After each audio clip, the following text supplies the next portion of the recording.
runs low, the lights flicker bright. Microwave's got a mind tonight. The thermostat whispers in the dark, charging port spark like a steel heart. The toaster's on, the kettle screams, the coffee maker's brewing skin.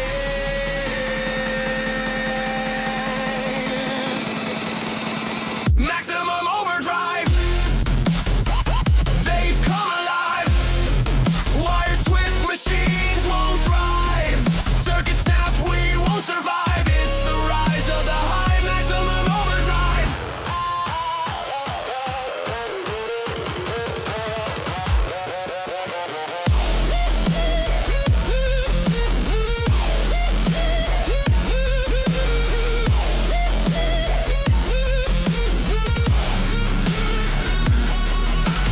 Vacuum's got vengeance in its roar. TV's no longer for keeping score. The washing machine's in a spin of rage. Blender sharp teeth escape the cage. The oven plots, the curtain shake. Every gadget wide awake.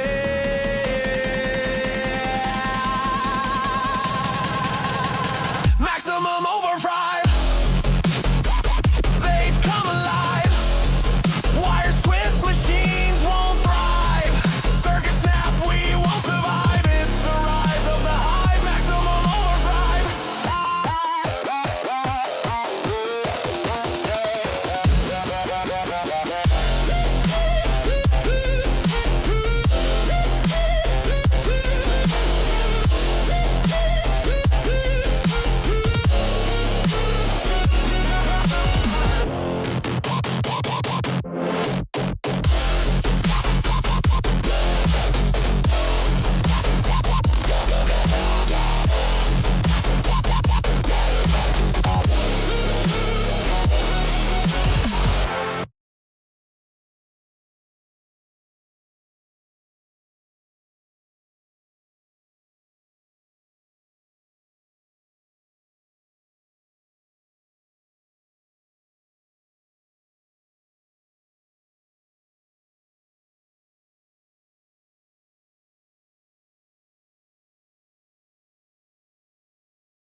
Check. Oh, God. I turned on my own mind.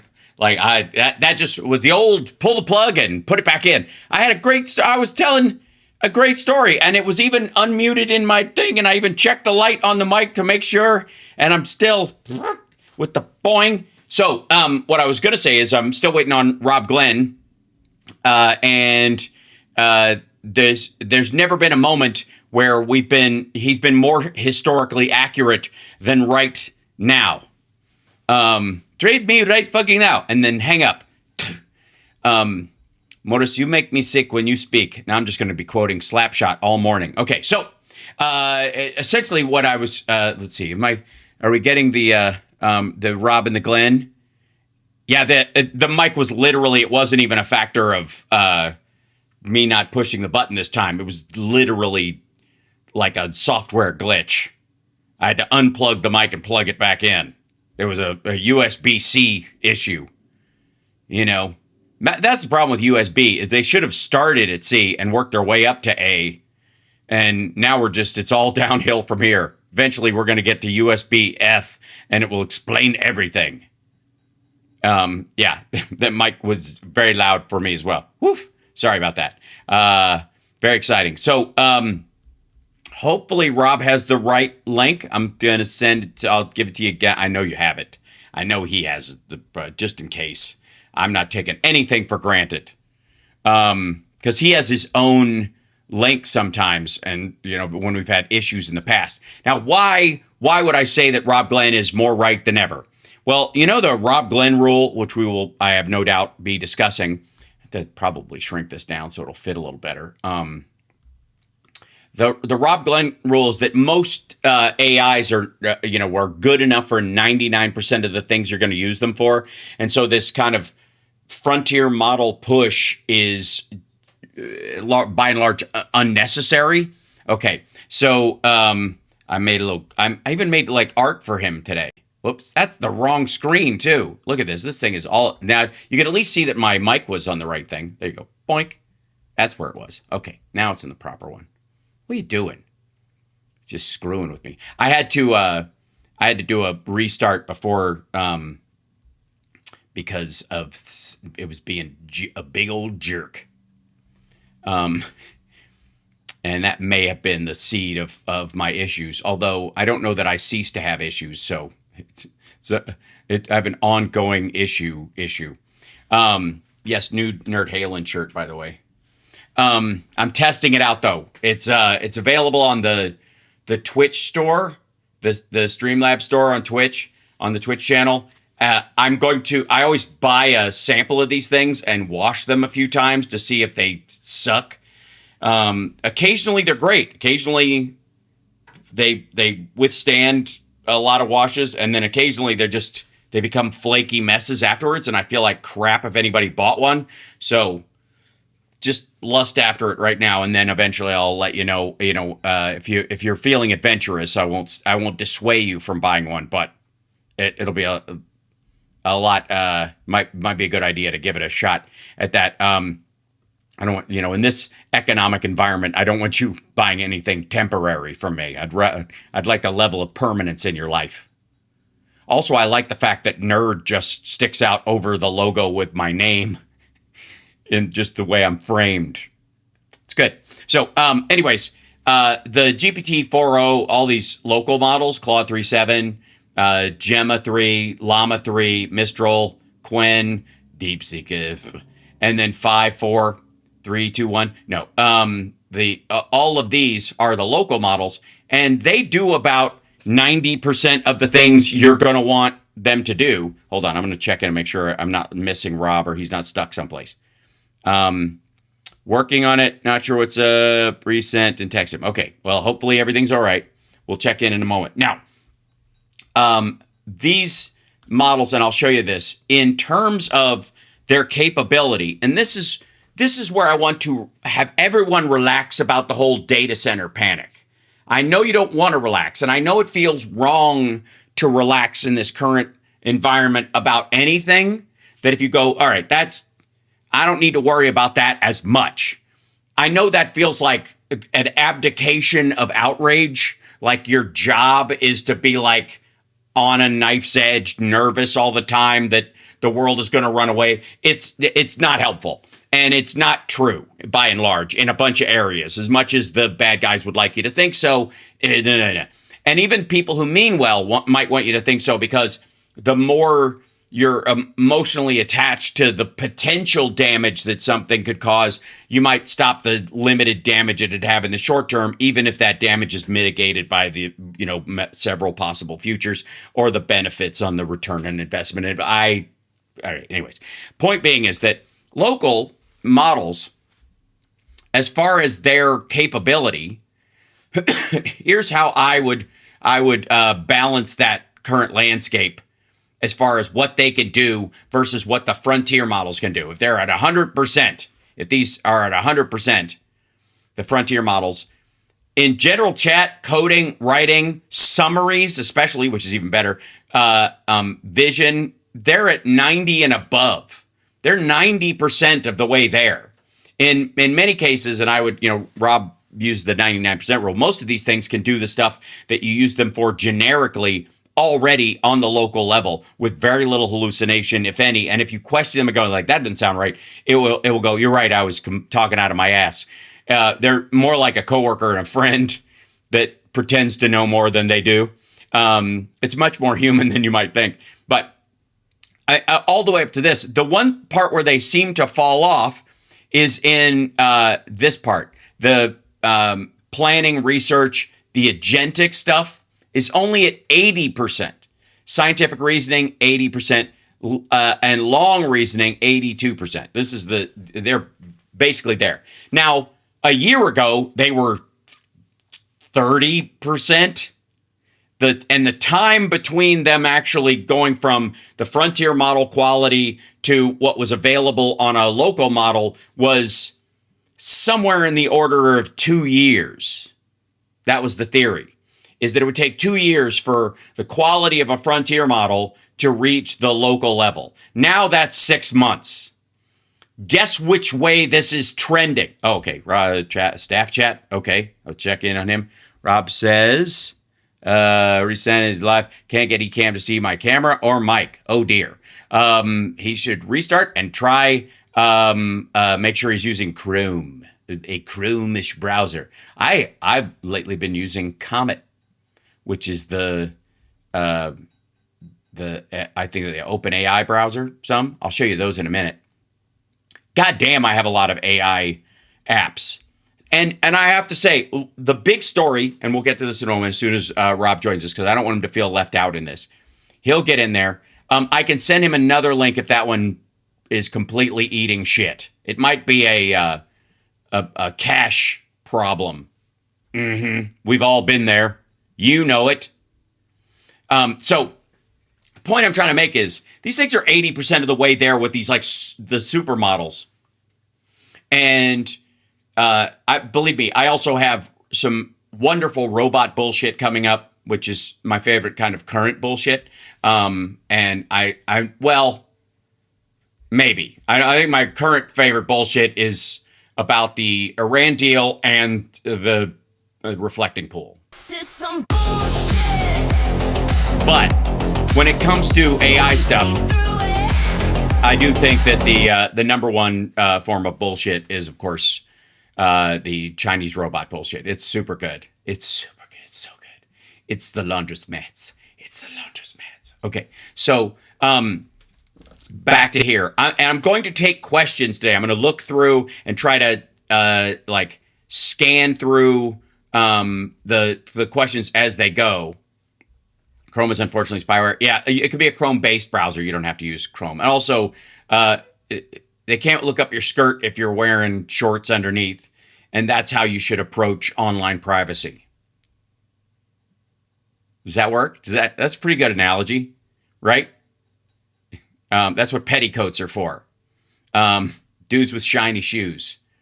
We all need more cash. Well, that's true, except until it isn't. Let's see. I'm gonna gather these, and we already have a single super chat. Who's that? Oh, thank you for the thumbs up from Jason on the super sticker. Thank you very much. If you have any AI questions, a little super chat is the way to do it, because I'll guarantee see it. But I will be scanning for them, and we'll keep an eye out. But anyways, the point I'm trying to make is the big frontier models are the ones using the giant data centers, right? That's the big fear, is that these data centers, they're going to use up all this energy. And I even have an infographic I made for that as well, if I can find it. Is it in Claude? Yes, I made it in Claude. That how much the draw on of energy and, okay, I'm going to give Rob another link just to get him in here. Send it back to Ecan. Okay, resending a new one. Okay, hold on. I'm going to give him this one, and I'm going to copy it. We'll give him this one, because he has to use the one that I have currently up on this for it to work. Send him this one. This is the Rob Glenn to the rescue link. It's almost his solo one. Hopefully this will work.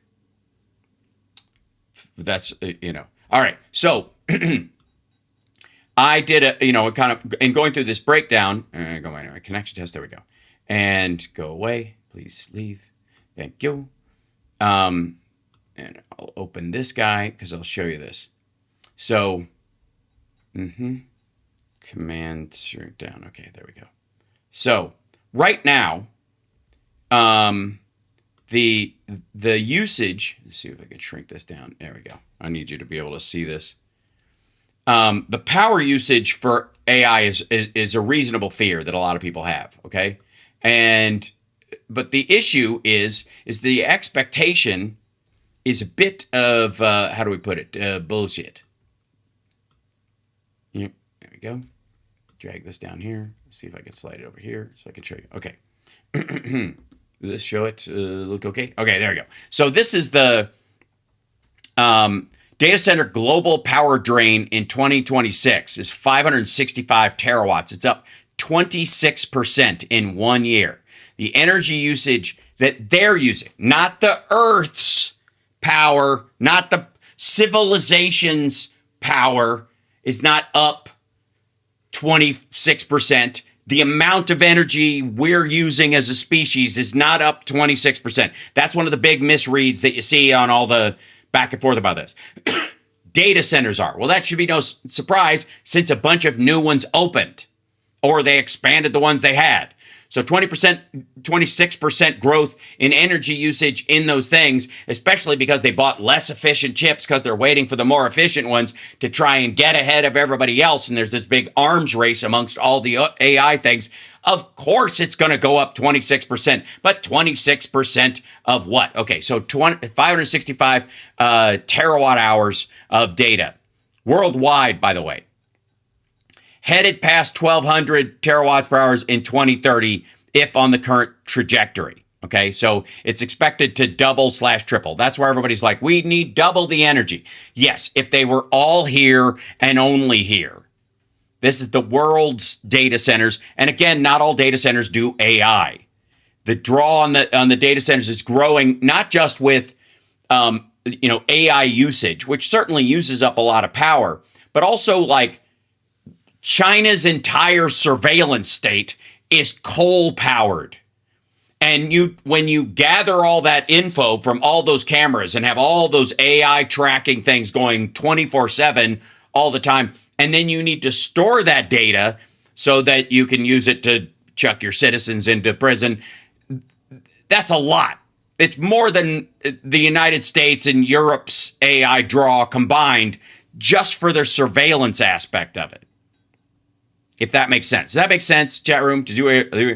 Are you picking up what I'm laying down? Part of the growth is once you gather all this data, where do you put it? And if you're actively accessing that data, that's a big use of power. Okay, so let's see. So, Rob is having an issue. Hold on.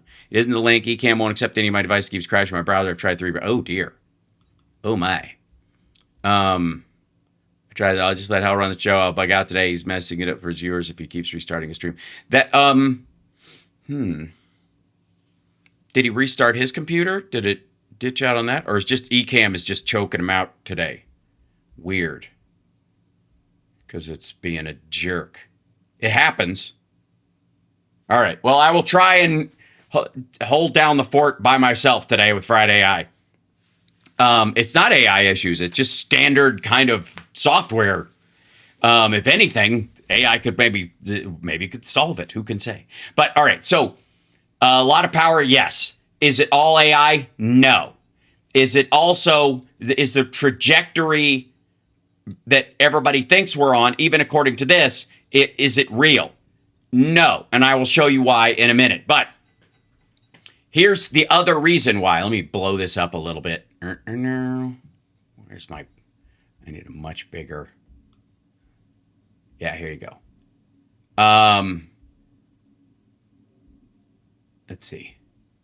Here's the reality. Remember how Rob was telling us how there isn't enough power chips stuff to make these data centers? It isn't even about protests. A lot of people are taking credit for protests shutting down data centers.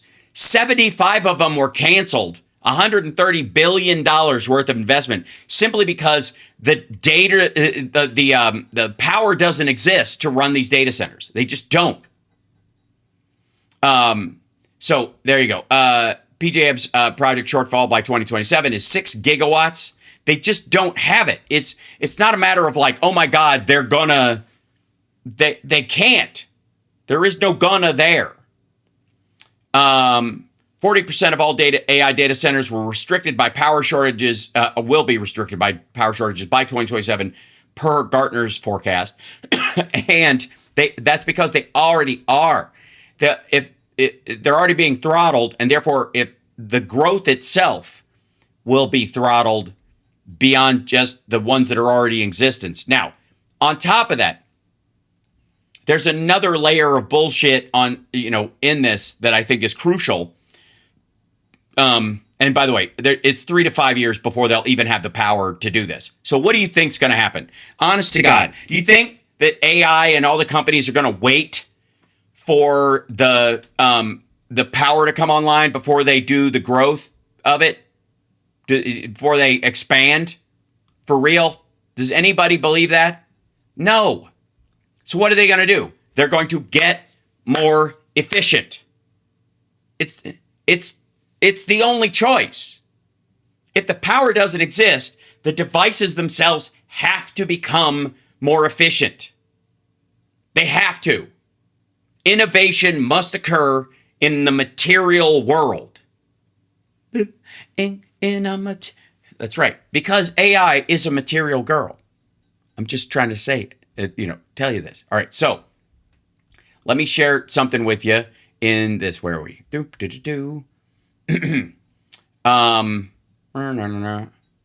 want to show, here's the arc of local AI right now.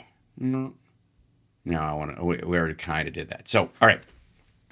The biggest issue right now is the availability of chips and the availability of compute power. Okay. So much so that XAI is renting out space to Anthropic. Meta is renting out space to either OpenAI or Anthropic or both.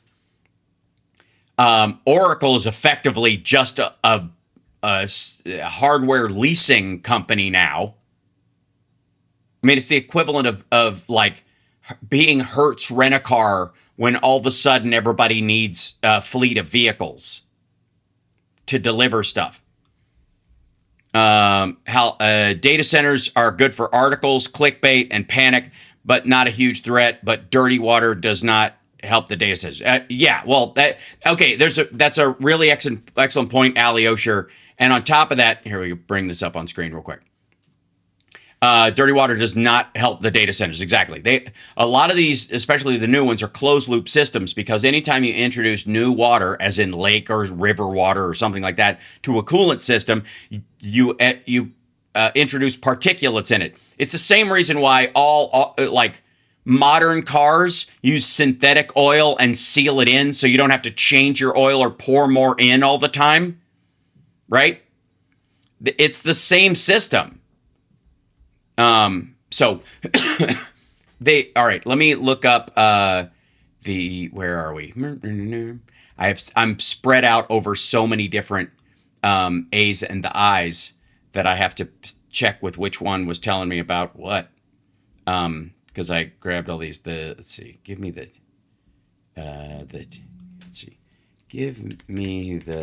AI chip report as an infographic. Okay. So, the big deal will be how local is local. And one of the, let's start with two big stories today as far as like, oh my God, it's a danger. We're all in danger and people are going to lose their jobs and that kind of stuff. All right. There we go. Oh, get out of here.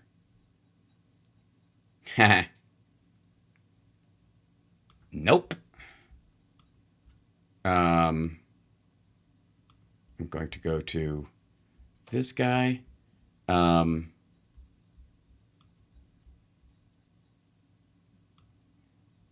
there we go.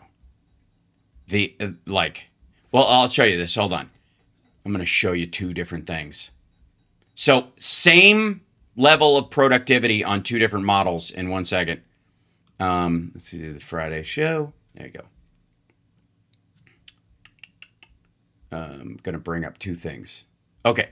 So, the big story this week, obviously, was that the White House, which is a coterie of dunderheads who don't understand any of this, put a foot down on not just Anthropic's mythos model and sharing it with the world, but on three other models that they, were, there was an OpenAI one as well, the 5.5 or what have you, that or 5.6, beg your pardon, that they wouldn't allow them to put out either. But Mythos had a cooler name, so it made more headlines. People were able to, looking, at a headline, Claude, Mythos stopped by the federal government is much more exciting than OpenAI ChatGPT 5.6 throttled by government. It just sounds cooler to say Mythos was,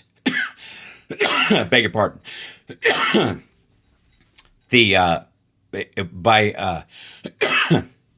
I have that tickle left over from the throat thing, and it just sneaks up on me occasionally.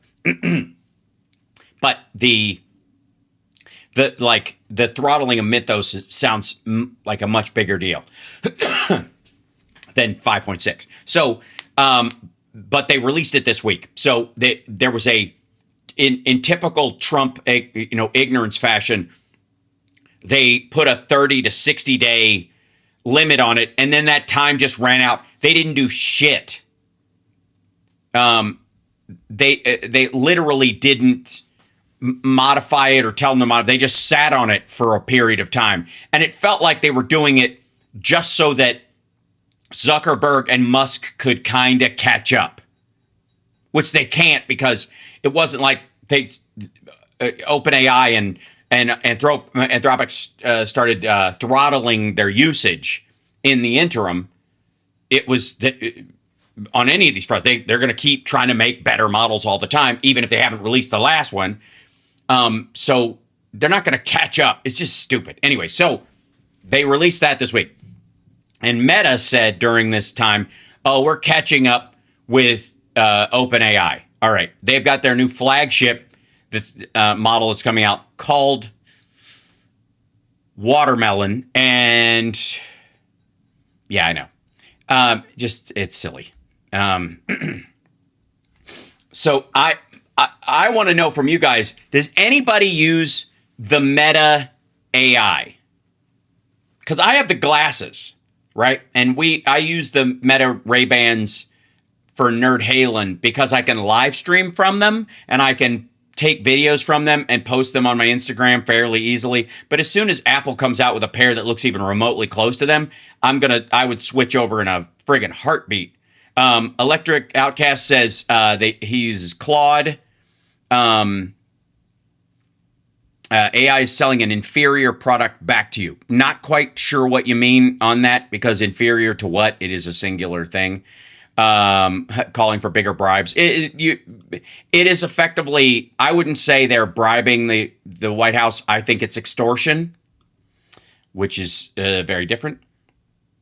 You don't use anything Meta at all. Okay, if you're not on Facebook or whatever. Folks on Facebook have access to it. Yeah, Meta, exactly. This is exactly it. Here you go. This is the Corntech. Meta has AI. Yeah, just barely. Apparently, they're dumping shit tons of money into this, and they've been chasing it everywhere. Zuckerberg is the new Bill Gates, just perpetually behind everyone else, yelling, "Hey guys, wait up!" Professor, Professor Martyrdom Truth. I'm on Gemini. Do you use the?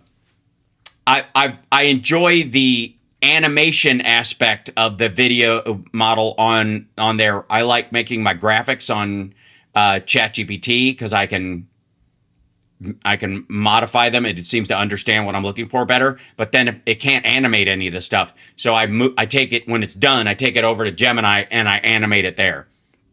That's where I made the kidney, for example, in little slices. So the big thing in AI right now is not the fastest model, because that, even between the local models or the big frontier models themselves, that race is tightening, because to improve them a little bit, it was almost like I was discussing with my son the other day about the carbon dioxide in the atmosphere. At 440 parts per million, is it the highest it's ever been in recorded history? Very possibly. However, to make it go to 500 or 600, you start to need an nearly exponential level of pollution to increase that amount. Because it doesn't just retain it all, and especially when it comes to carbon dioxide, plants consume a portion of it. So it has a top out, unless you're just absolutely like everybody goes back to coal, and yet we have an industrial revolution on top of another industrial revolution, pumping coal dust into the air, and zero volcanic eruptions. And you get carbon dioxide just pumped nonstop. To get from 300 to 400 isn't that much effort, but to get from 400 to 500 is, and from 500 to 600 becomes a capacity of the environment. It starts to tighten as to what it will hold, right? The same thing is true for these models. The smarter they get, the more effort and energy and all that kind of stuff. Look. Oh my God, I see Rob in the background, just in time to save me from myself. I see him, and I know he's in there. I just need, his mic isn't on, but I'm going to put him on guest one, and I'm going to see if his is there. It's just a matter of him turning his mic and his camera on at this point, but I'm definitely getting it. I definitely see Rob in the background. If nobody believes me, hold on. There he is. See that? Oh, I hear him now. That's amazing. Yeah. Look at that. We're all right. We're getting there. This is cool. I don't know. I mean, this is definitely Ecam's fault. I just don't know. I know. It will hold up. It's doing all right now. I'm just going to wait until your camera is on to bring you in, but I can hear you just fine. You sound great. Yeah. Give me a second. This is the stupid OBS problem. Yes, I understand. Because I can see the OBS screen. We're never going to get past OBS not working. Right. So I was just explaining, you can listen in while I'm doing this, that the amount of effort, there he is. Look at that. See, I had faith, and Rob did. There he is. What's happening? Rob Glenn, welcome to the show. So just to be clear, your most technically savvy guest can't get onto the show, then it's probably Ecam's fault. All right. Yes, I agree. I totally agree. It's a weird glitchy part of it. And it gets odd with audio sometimes, because it wants you to use its audio because it has a router in it. This is a problem with like the permissions of your browser. It's not like it. It's just, I tried every browser I have. I've got 4 of them, and none of them worked until I did my magic. So, which was, obviously you unplug your computer and you pour water on it, and then that is not what I do. kick it down the street. That's not a system that works. Okay, so I'm just pushing buttons and moving levers and stuff. That's right. Yeah, you're basically on top of it moving the rabbit ears. That's essentially where we found ourselves. By the way, hi. How are you? Hi. I'm okay. Welcome. I'm not flustered at all. I'm right now about this. Things have been going really well this week. My business is kicking ass right now. I mentioned last week partially because of AI, and also because of my last year it almost killed me, but my massive switch to basically build out a manufacturing facility. Yeah. Now that's actually paying off. It's definitely paying off. That's great. I'm very happy, and so I'm very happy for you. But we're growing. We're doing lots of stuff, and I'm happy. And my kids are doing great. I told you last week when we were on and off that my oldest graduated high school. Yeah. So I'm pretty happy about that. And here we are, summertime, man. Yeah. My kid is here, and he was playing VR yesterday, and he's talking when he's playing VR, because I prefer that as an active form of video gaming rather than just sitting, like this. Like, he is exhausted by the time he is done. Yeah, he's sweaty. It's like, remember when you would come in from swimming in the pool all day and how like hungry you were and you could eat an entire pizza and that kind of stuff? He's in that Yeah. mode, and he's growing. He's the same height as my mom now, which is amazing. That's awesome. And he's but it's all arms and legs. Like his head and neck are waiting to catch up, but he's gonna be taller than me. I'm so excited. That's He's gonna awesome. be at probably 3-4 inches taller than me. I hope. I hope he's my Yeah. dad's height. My dad was 6'2". So, but he's I'm- so physical when he's doing it that's part of the, That's cool. yeah, I'm 6 foot, and we have essentially 4 kids with my post marriage Yeah. or my new Right. relationship and all that after divorce. Anyway, like none of them are taller than me except my youngest. He just caught me, and I think he's gonna Nice. probably be like about 2 inches or 3 inches taller than me by the time he's done. Oh yeah. And then have you tried to mirror the VR screen like onto a TV? So Oh, that yeah, you can, project it share so we the see- experience? Yeah, so we see what he's doing. Yeah, I do that for my mom so she can watch what the hell he's doing because she doesn't quite grasp when he's playing gorilla tag. That's cool. He also plays Pavlov, and it's so funny. Like Pavlov is like a shooting game, Yeah. but they don't play it as to shoot at all. Like they just walk around in it and just goof around. Like it's so That's cool. it's so rando, and like I think that's where the metaverse that Zuckerberg has been chasing actually exists, is within the extended game verse. What they were trying to do is create a world outside of the games.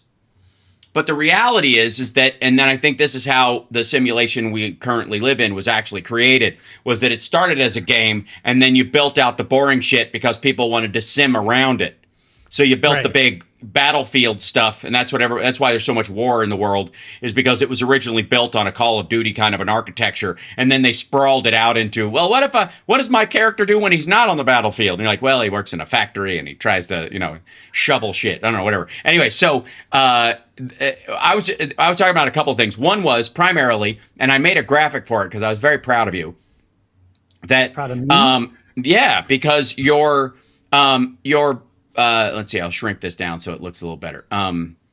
You're absolutely correct about the local model part being, being 99% of the way there. Now, in my estimation, it's closer to 95%.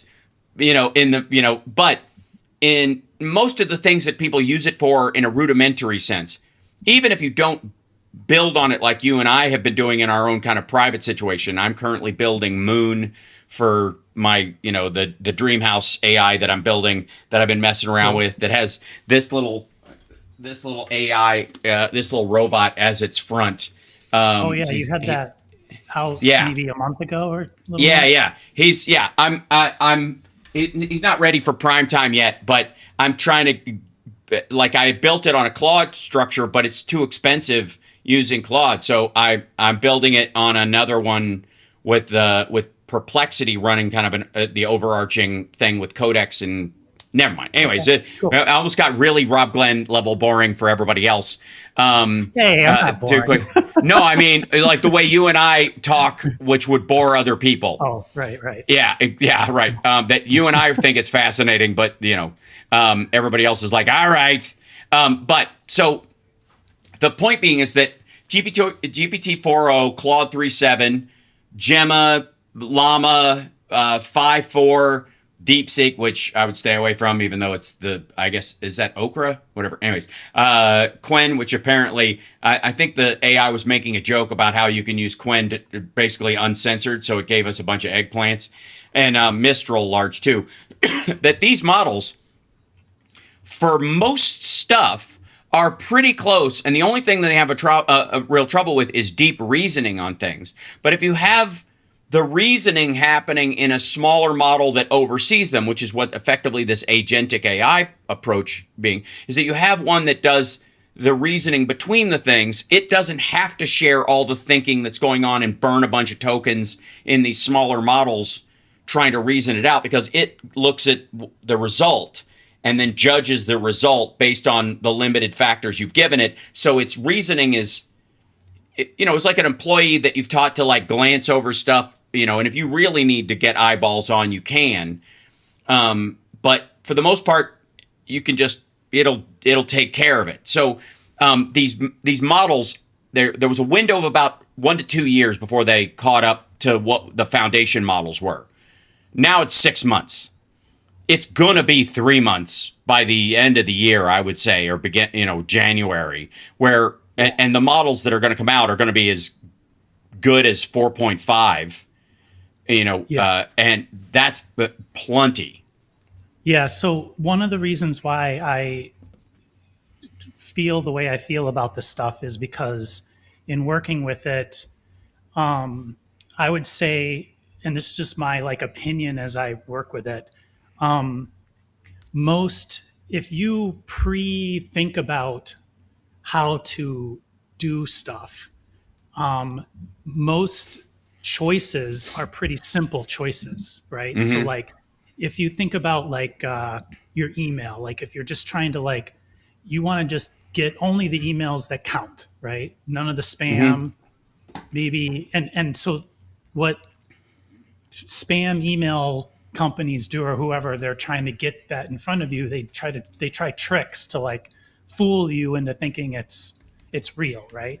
So if you spend time with, let's say, a more advanced model, and you come up with like sort of like a rule set for how to decide whether something is spam or not, how to decide what I want to see versus what I don't want to see, you can then hand off the instructions of that to really just code. You don't even need an LLM for a lot of that stuff.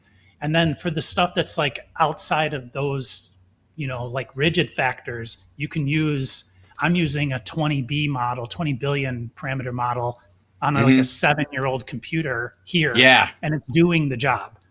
Yeah. So, and I know that it's working because I watch it and it's working, doing the things that I task it with. So those things are like, that's like a real thing that a normal person would want, right? Like my Gmail has 40,000 emails in it.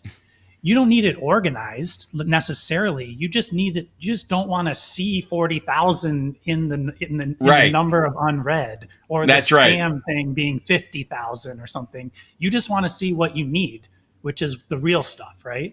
You also want it to be able to scan your spam folder if something accidentally gets put there fairly quickly, which a search bar will do on its own. And if you tell it to like, hey, it sometimes throws stuff in the spam folder from this company, which includes these people, it will understand and go look in the spam folder and go, okay, this employee of this company sent you something, and it put it in there with the newsletters because it saw the same shit in there because it was dumber than I am. So it will go in and, So with that in mind, this idea that like you don't need the big crazy model, the foundation model is what they call it, to do everyday things. And I just said one in email, but we're applying this same concept to a lot of other tasks inside of our business, like inventory for tooling.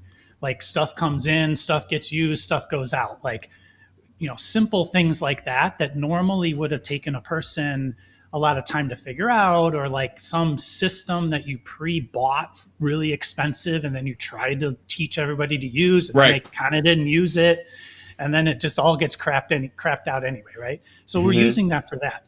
Where I think that the models aren't there yet is where, not the models. So the models are there. And the difference between what you listed there as the open source versus, let's say, the most recent from ChatGPT or OpenAI, or the most recent from Anthropic, not even Anthropic, the one that they won't release yet, but even the one that they just have out, it's way more advanced than you need any of this stuff to do everyday tasks with. Right. So if they just never came out, it would still be useful. Yes. Right? AI can still be useful. So then the next level is what they call the harness. And that's what Codex is. And that's what Claude Code, is that what Claude Cowork, is that what it's called? Yes. There's a couple others. The harnesses are not quite there in terms of open source. But Right. my log, and so right now we use a harness using the paid subscription to make the things that our local AI can use. Yeah. And my theory is, and I'm going to be right about this, is Yeah. that wait 6 months, even wait a year, and the open source harness will be at least as good as it is today. Yes. So it doesn't matter if the harness gets better. I'm doing it today, and it's really helpful, and it's completely changed my business. So they can stop. I don't fucking care. Like, Right.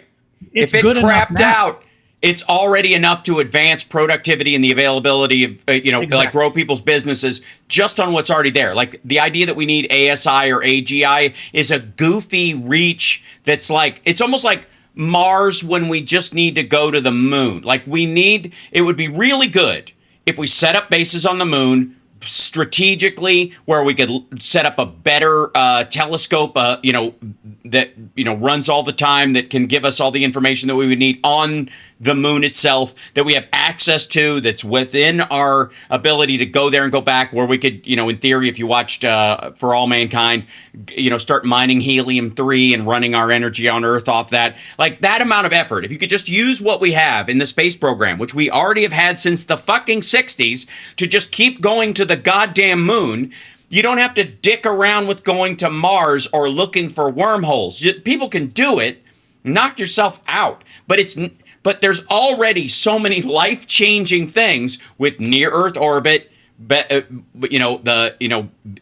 the Kuiper Belt or whatever, and with going to the moon that benefit everybody, right? And it's the same thing with this stuff. Like, you don't need AGI and ASI to get a robot you can interact with on a personal level where you're talking to it that's not, bullshitting you about being conscious. I mean, right? let's say a robot to fold your laundry, a robot to Right. cook food, a robot to shovel your driveway, a robot to mow your lawn, like all things that like you could use a product that you would buy to do, right? Right. So let me kind of build on what I just said. So Yes. right now we're doing like enough to grow our company with the $20 OpenAI subscription for the whole company.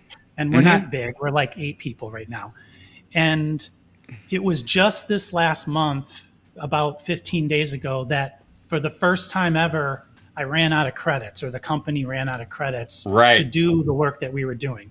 So for one month, we jumped up. It went from 20 to 100 just for that month. And we have plenty of overhead now to keep going, and it's probably only flexing for that month.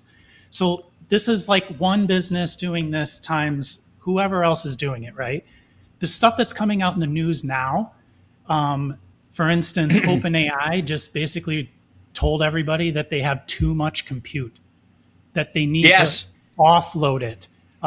Musk is offloading his compute. He built this thing, and he can't use it, or he doesn't Yeah. have enough.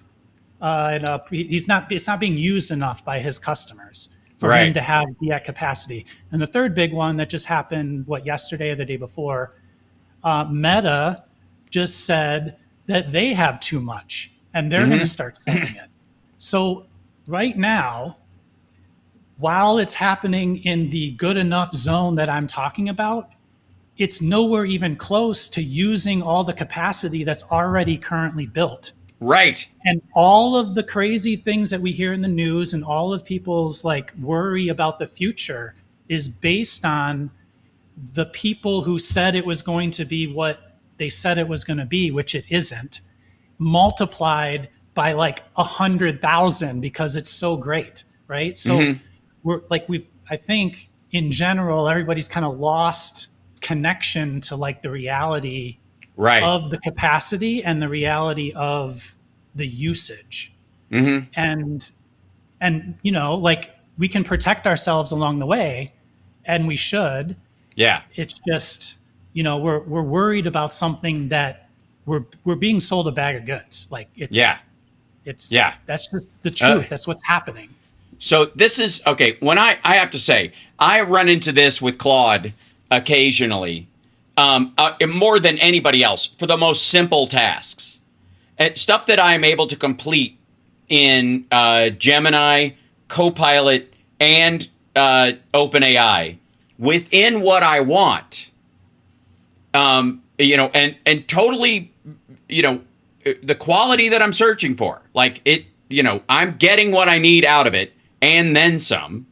Mm-hmm. And I don't run into this. And then I use Claude, and this happens with great regularity when I'm asking it for relatively simple things because Claude is known for this. Yes, and this is because in their search for the giant frontier supermodel, they have it using so much more effort than is required. Even though you can, like I messed with Fable 5 on the, to do a show run today just to check and go like, hey, is it going to give me anything better than, and it absolutely is not. I honestly, like the Fable 5 and the Mythos stuff that they're talking about, unless you're trying to do protein folding in biology, I don't even know what the hell you would need that for. Even that, the model and the harness are two completely different things. That's true. Yes. And the model again is good enough. And so the way that you get the model to do stuff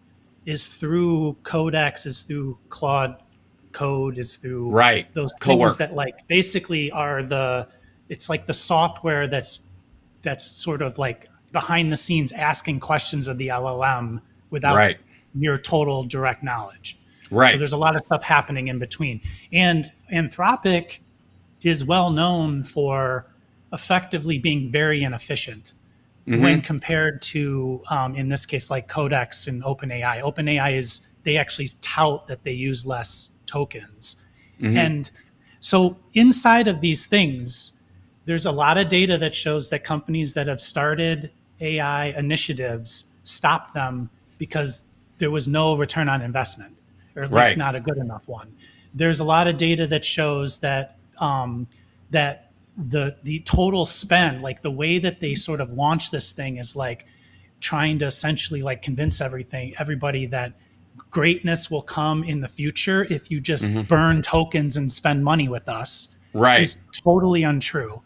Right. And so it's not possible for them to create a market that will pay the real price for what it costs to do this. Right. So they have two choices now. They can either figure out how to do exactly what they're doing now for the real price that they're charging, which is $20 to $100. Sometimes $200 is OpenAI's highest one. I'm not sure what Claude's are. So they either have to figure out how to make what's actually happening the price that they're currently charging, or they have to charge way more what it's worth doing. And when they do that, people will stop using it. Right. And that's what will push them to the open source versions. That's what happens to my, when I'm working with Claude all the time, I just get frustrated and move to another platform, even though I'm just doing this largely as tests within these. I jump around, and I will often too, when I run out of credits in one, instead of, if you could, some of them are $100. So rather than spend $100 on one of them that might just, screw things up, having $20 on 3 different ones, you can kind of finish your work here and it just froze up and you're like, okay, well, I'll just take what I got that entire conversation and bring it over to the other model and go, hey, work on this for a little while till I'm out of time or credits on that $20 one. And then I just move it over to the other one. And if they're all referencing the same files, like instead of storing it in the LLM itself or using it that way, I have a Google Doc or a Google folder that they all have access to. I can pick up where the work left off inside that folder, and they're all using the same system. So I'm my own harness, if that makes sense. I'm the one shuffling from model to model, which is effectively what OpenClaw and these other ones have begun to do. Or what's the other one, starts with an M, Merlin or something like that. There's another version of these. But there was the guy, the Palantir CEO was on one of these shows talking about AI models, and he got pissed, and he sounded just. Hold on, let me see if I can bring this up. Just like you. It's interesting because this is fascinating. I sounded like him, or he sounded like me. You're saying both? Yeah. Okay. Because there is this absurd level of like the ROI on investing in these frontier models to a certain point when it starts to diminish really quickly, and they just want you to, like you were saying, burn tokens. And like this guy's a dick, and Alex Karp, but he's obviously, and you have to understand, it has to be taken with a grain of salt because he's selling. Palantir builds you a local based on a giant model, and then because it's built for secrecy. So for companies, this is that edge local AI system built on a much bigger scale.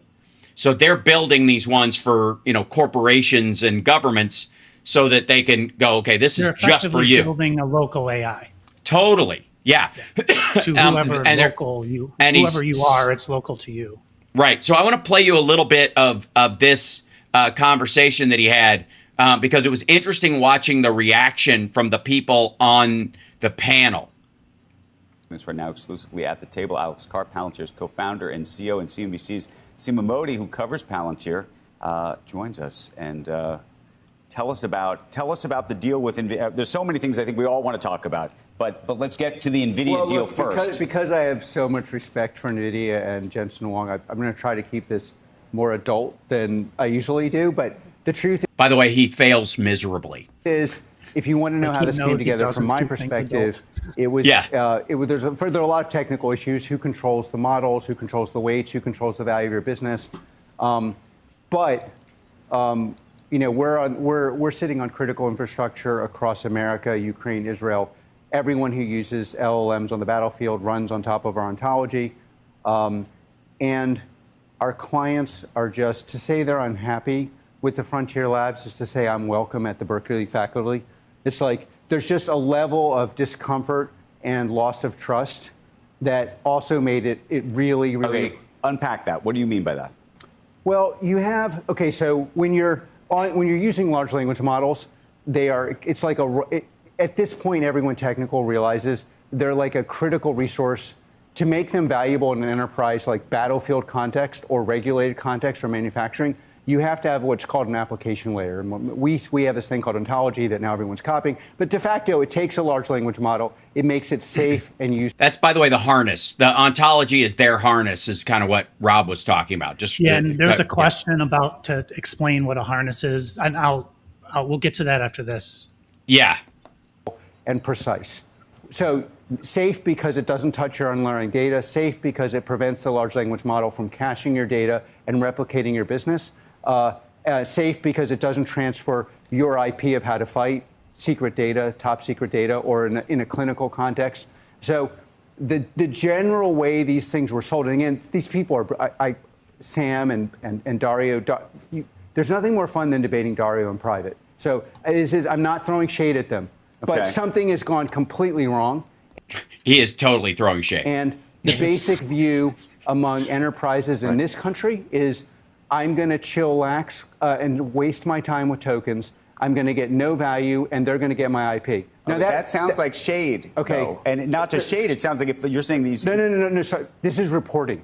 Okay. And this is reporting that I've literally, against my own interest, called.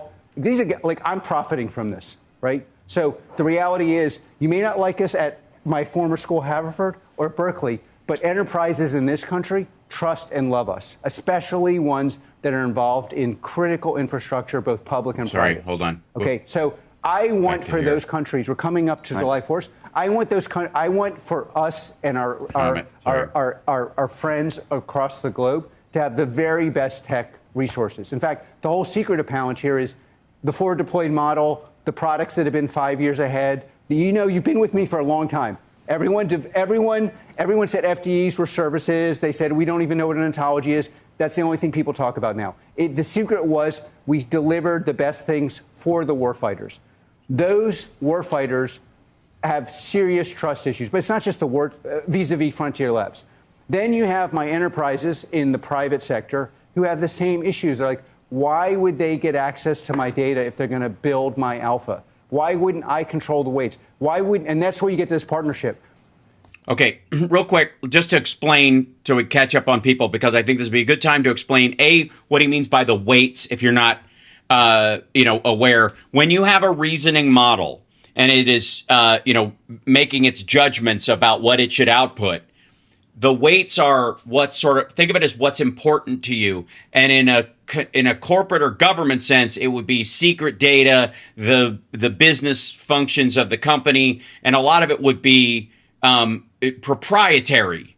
If you have a secret ingredient and you're doing KFC, one of the weights is the availability of that secret ingredient in how you would set up a system to order more supplies when it happens and shorten that supply chain for you and make it more efficient, or replace that secret ingredient with a better version of it that's healthier and tastier and whatever over time. But that weight is part of your secret sauce, in some cases quite literally. And Well, when you, yeah, if an LLM, if everybody had one LLM, if there was only one LLM, and I might argue that they're basically all the same within a tight percentage. So let's Right. just say for instance that there was only one LLM that existed.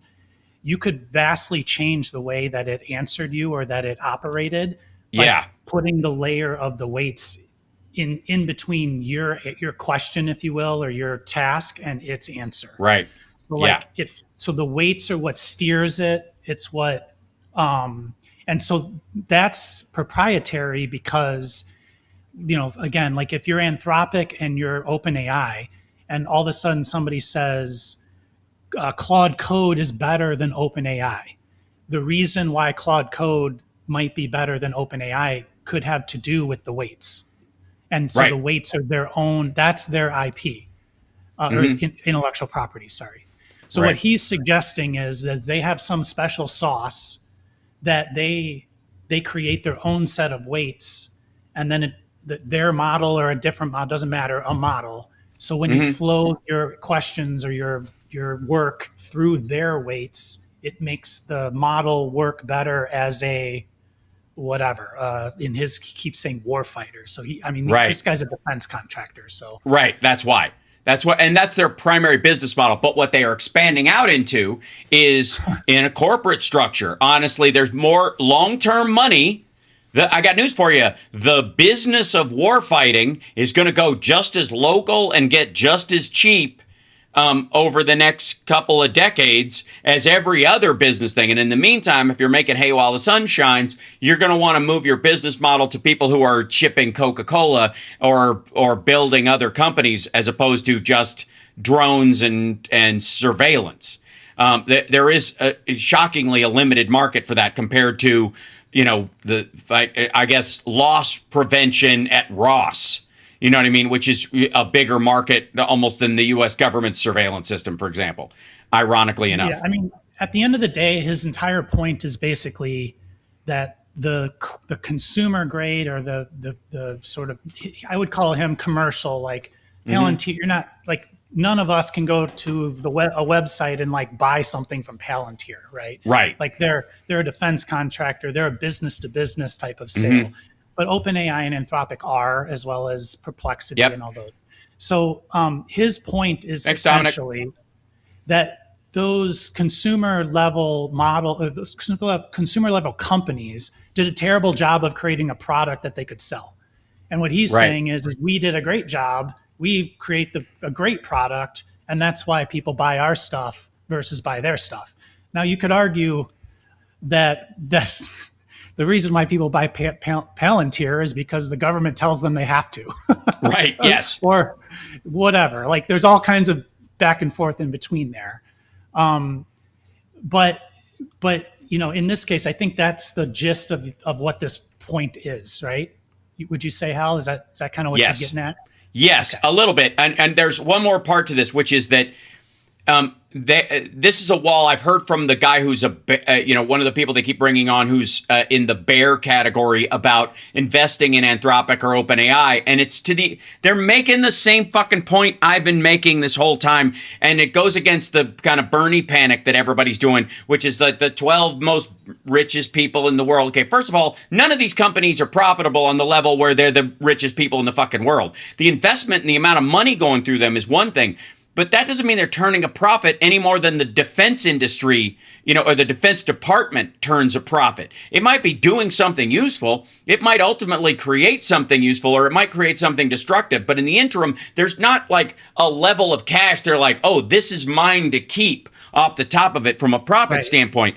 Instead, it's they're like trying to tell everybody that they're a utility, or that they want the government to step in and pay for their power and pay for their. So not only are they not profitable, they're literally asking directly, openly for the government and us taxpayers to pay for their product, which is losing money hand over fist.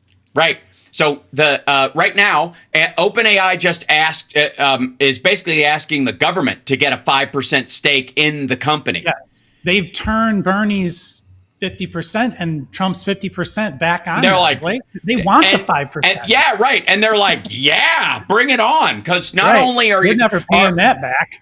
No, we got a never-ending supply of taxpayer funds to build these things on whatever myth we sell people about these frontier models in perpetuity through at least the next 10-year cycle, which of the budget, right? Right. And it's so just as hard to get rid of that as it is to change policy at the post office right now that has to go through Congress. Essentially, they want to turn themselves into the post office. That's right. So Newsom did this kind of, if you look at, this is how stories, it's like that old thing about in Matthew said, Jesus said, my God, why hast thou forsaken me? And then Luke said, Jesus said, my Lord, I consign my soul to thee. But that's journalism for you. It was the idea that, from a different perspective, depending on which way you're standing, you might not be hearing the whole story or telling a different tale. And this is from the actual government. Governor Newsom announces first of its kind partnership providing Anthropic tools to state agencies and improving services for Californians. Now, the primary function of Anthropic, ironically enough, is running the background, the substructure of Engage California, which is this thing where people can talk to it and say, tell how they feel about AI. So it is AI managed. All right. That I find fucking hilarious. You don't even get to say how you feel about AI before it's already judging what you think. Basically, it's super funny, but and no big deal. Of course, it's like a call center. It's that, or send it to India. It's a chatbot. Exactly. And so, but if you look at the story, California puts its whole government on Claude, according to Unite AI. But the actual thing is no. What happens is that government employees, through a deal with Anthropic, get a 50% off its costs in an attempt to try and refine things, and use it to, for certain products. They already use it for a DMV pilot project, and it worked really well. So they're just expanding it. But they get it at 50% cheaper than the public. What's the fucking difference between a 50% stake in a company and a guaranteed 50% usage from the state of California forever? You know what I mean? This is the same kind of situation where you're building a stadium. It's hard. Yeah. Do you get a bunch of hot dog vendor jobs and gas stations around there, and parking guys make a bunch of money? It's guaranteed. So it's worth the investment for however long it takes to pay it off because of those jobs. I get it. I know. Anyway, so this is a major step forward. Now, I've been saying for a long time that where this will go, and of course, Fox is jumping on this thing as well. Newsom's office touts Anthropic partnership, 50% discount on Claude AI for California agencies and localities. I've said for a while, and I know this is the direction it's going to go, is there's going to be these local proprietary built AIs, and companies are going to design them. But once they're done, they're going to be relative turnkey. That's the business that Palantir is now in. That's what they want to do. They want to do the federal government's, they're doing the defense one, but then they're doing them for big companies. Here's your proprietary with your own secret shit. You control the weights, you control the values, you control the ethics of that model, and it does what you want it to do. And you don't have to get an okay from the big frontier models, even if it was originally designed on the backbone of their LLMs. The same thing is going to be true of LAI and San Francisco's AI, whatever they call it. You know what the California one is called? Do you know the name of it? I have no idea. Does anybody? I want to see if the chat knows. It has a name. You can no. It's way weirder. Cal-I? No, yeah, Cal-AI. No, that would be something I would come up with. Well, I just did, so can't be right. bad. It's let's see if anybody in the chat does. I'm gonna give them 1 minute because it takes there's a delay in this. But it's they gave it a cute nickname. It's awkward. Well, nobody's getting it. And somebody's saying bear chat. Nope, that's cute. Beach Boys, Arnold, Fresno AI. There will be Fresno AI. Get used to the idea. Somebody just put Cal-AI in there. Yeah, right. It's Poppy, Poppy, Poppy. Okay. It's called Poppy, as in like, oh yeah, Poppy. Like so you can see it down here. I'll scroll up, whatever. Claude was also used in the state's development of Poppy, a simple AI tool designed by state workers for state workers through pre-built, easy-to-use queries tailored to common state business needs, facilitating more reliable, trustworthy outcomes. Again, you control the weights, you control the local aspect of it, and it's built internally on the Claude helping was also used in the States. So was Codex. So were all of these. Like, come on. Like, and that's how it's gonna be. That's how these things are. They're running out of real estate. They're running out of in the frontier model where they're running out of runway. Poppy. Because they in theory they didn't market their product properly at the beginning. Well, there was a comment. So let's catch up on some comments. So Cosmos, because I almost stole this comment. Because big companies oversold how good AI is, they screwed over companies and just scared normal people. Yeah, they didn't create a good product. And when I say a good product, I don't mean their model or their LLM or their company. Like, that's really good. They didn't commoditize it. They didn't create a thing to sell or monetize it properly. Right. That people were like, I need that. I will spend X amount of money on it. And when enough people spend however much you've convinced them to spend, if your total revenue is less than what it cost you to do it, you have a bad product. And so the reason why they went forward with it is because we're still in this, 90s level, break things quickly and don't worry, we'll give it away free and eventually people will have to have it and then they'll spend anything for it. And that's not going to happen because in this case, the thing that they try to replace is a person, and a person has a much bigger value than a subscription to Uber. Right. And seriously, you would, if you say that this thing that you're about to buy from us is as good as your best engineer, and your best engineer makes $250,000 a year, then how can it be $20 a month? It's got to be $250,000 a year, let's say, to at least be equal to what it's replacing, and it's not going to replace them. I'm just using a very simple, product math. I can hire this person for $250, or I can buy this product for $250, and I get the same value for it. So real quick, it was Triva that asked the harness versus model. I don't know if we kind of sort of talked about that, but you could kind of sort of use our weights and the harness. It's not exactly the same, but it gets pretty technical. So if you just the way that I try to think about it is, if you just ask a question of ChatGPT or Anthropic, an open-ended question, there's a lot of like little questions in between that are assumed, right? Like go make me an app, right? Well, there's a million questions between make me the app and what the app looks like. So a harness is this thing that basically like fills in the blanks for you, if you will. And the way that it does it is it sort of like loops through questions and uses other tools. It like if there's an open-ended thing, it might make the choice for you for that question that it doesn't have answered, or it might, if you ask it properly, it might do research something and then come back and fill in the answer to that question. Right. And so a harness is basically like sort of a thing that lives between you and the model that makes the model work better because it's using the model in a way that elevates your way of using it. I don't know if that helps at all. It's probably a terrible explanation technically, but hopefully that'll work. I think that's great so far.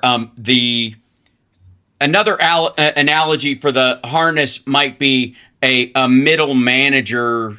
At a business like that. Yeah, like at a business where that person doesn't really know all the intricacies of every business part of it, but they know enough about the business and the goals of the CEO to act as a person between it. And the world is full of stories of failures between those two layers that have existed forever. You could argue that The Office, the entire comedy series, The Office, is the tension between the CEO or whoever owns the company that's almost never there, the middle management dickheads who are kings of small kingdoms like David Brent, the guys who have to sell the shit, the guys who make the shit, and the guys who warehouse the shit, all kind of working at odds and in concert at times, both emotionally and psychologically. And David Brent's character doesn't know he knows paper is made from pulp, but that's basically it. And he knows the salespeople have to sell a certain number of reams to meet their quota, but he doesn't know about the relationship between them and their customers the way they do, because it requires a lot more compute. It would eat up all of his mental activity to know that. So he becomes this middle zone person, and that is necessary in any of these circumstances because you can't have one person that traps all of that information from CEO to the guy chopping down the trees in one being. It's totally inefficient. So those people are typically called project managers. Sometimes they're called product managers. So in your analogy, if the salesperson or a person who was like wanting to sell more paper, they said, I want to sell red paper. And so this person would know that, well, in order to get the paper red, I have to go talk to this engineer or this manufacturing person and find out if they can even do it. And that person might be able to tell them the technical side of how to do it, how much it costs, things like that. Then they go to the salespeople and they say, hey, if we had red paper, would our customers even buy it? And that salesperson might be able to give them information. So that person, like you said, is this connector where you give them this open-ended question and they can go sort of dive into the details of how to accomplish it, how to determine whether you should do it or not. That's a really good analogy to a harness. Yeah, and people are familiar with that as well. They're not only familiar with it enough from their own work, as an analogy, but also if they had to create in their own work a middle manager, they could kind of drum up what that person does themselves, and that's how you shape one of these AI models, if that makes sense. Yeah, for yourself, sort of. A little bit. Well, for like the more detail you give to the harness, the less it has to assume. And that's why I started out with this assumption-based model. Right. Because we think we have enough detail, but if you go and ask a technical person to do a thing that you're asking open-endedly to do, and Claude has this feature, it basically like interrogates you back. You just say, make me an app to organize my emails, and it'll literally ask you questions for 2 days if you let it. Because going from request to an actual thing requires a million different choices that Totally. you can't even contemplate until you do it. Yeah. And if you just set it a rolling, it knows at this point from its own experience, because it's supposed to learn on what users want from it and all that stuff, that all part of that, it will pester you with questions before it starts the big compute process, because it knows it's going to burn tokens, and it knows you're going to have notes later, and it's more efficient if it just checks off all those boxes before you set the project going, which is just like you would do when you create a business or any other thing. And you can't sidestep that because it's still resource intensive, to even if it's just tokens. Yeah. Okay. And then the last one, I grabbed this one, Narichi. I see him in them in the chat a lot. They think ChatGPT is not superior to any of his competitors at the moment. Sora was a weird business move and makes me question leadership and vision. So I wanted to knock that one out, because just in general, like, I don't really care which one is better or worse at this point, because I think that they're so close to each other that it's more of a benefit to me in its use in our company to just stick with one, because we don't have switching costs. Hal is the exact opposite direction. He wants to use them all, and we just come at it from completely different ways. Right. But we get to the same place. So, and one of the things that I think is a big pitfall of AI is that press tries to articulate it in who's best, who's ahead. Yeah. And I think it's super important for us to take away that frame of mind, because they're not that far apart. No, they just aren't. And there was at a point when there was some new ones coming online, and like Anthropic was a relatively new company, and there's a value even right now, and I think the Mythos storyline is in and of itself is a hilarious analogy for it's mythical about how different these things are, because they're so close, because there's certain physics limits you run into, the number of GPUs you have access to, the amount of energy you're putting towards it, and then maybe there's a little bit of like, do the weights have values? Well, in the beginning, they were very heavy on the weights because they were driven largely by, the Biden administration was pushing the safety aspect of it, and they were weighing on that heavily. And if these companies, which probably saw down the line that they're going to need government funding, had to kiss the ass of the government, they had to be a little more safety conscious when they were talking to the Biden administration. And then they came in with Elon Musk in there, and then they had a competitor in the White House who was throwing all safety to the fucking wind. Like, Grok gives zero fucks.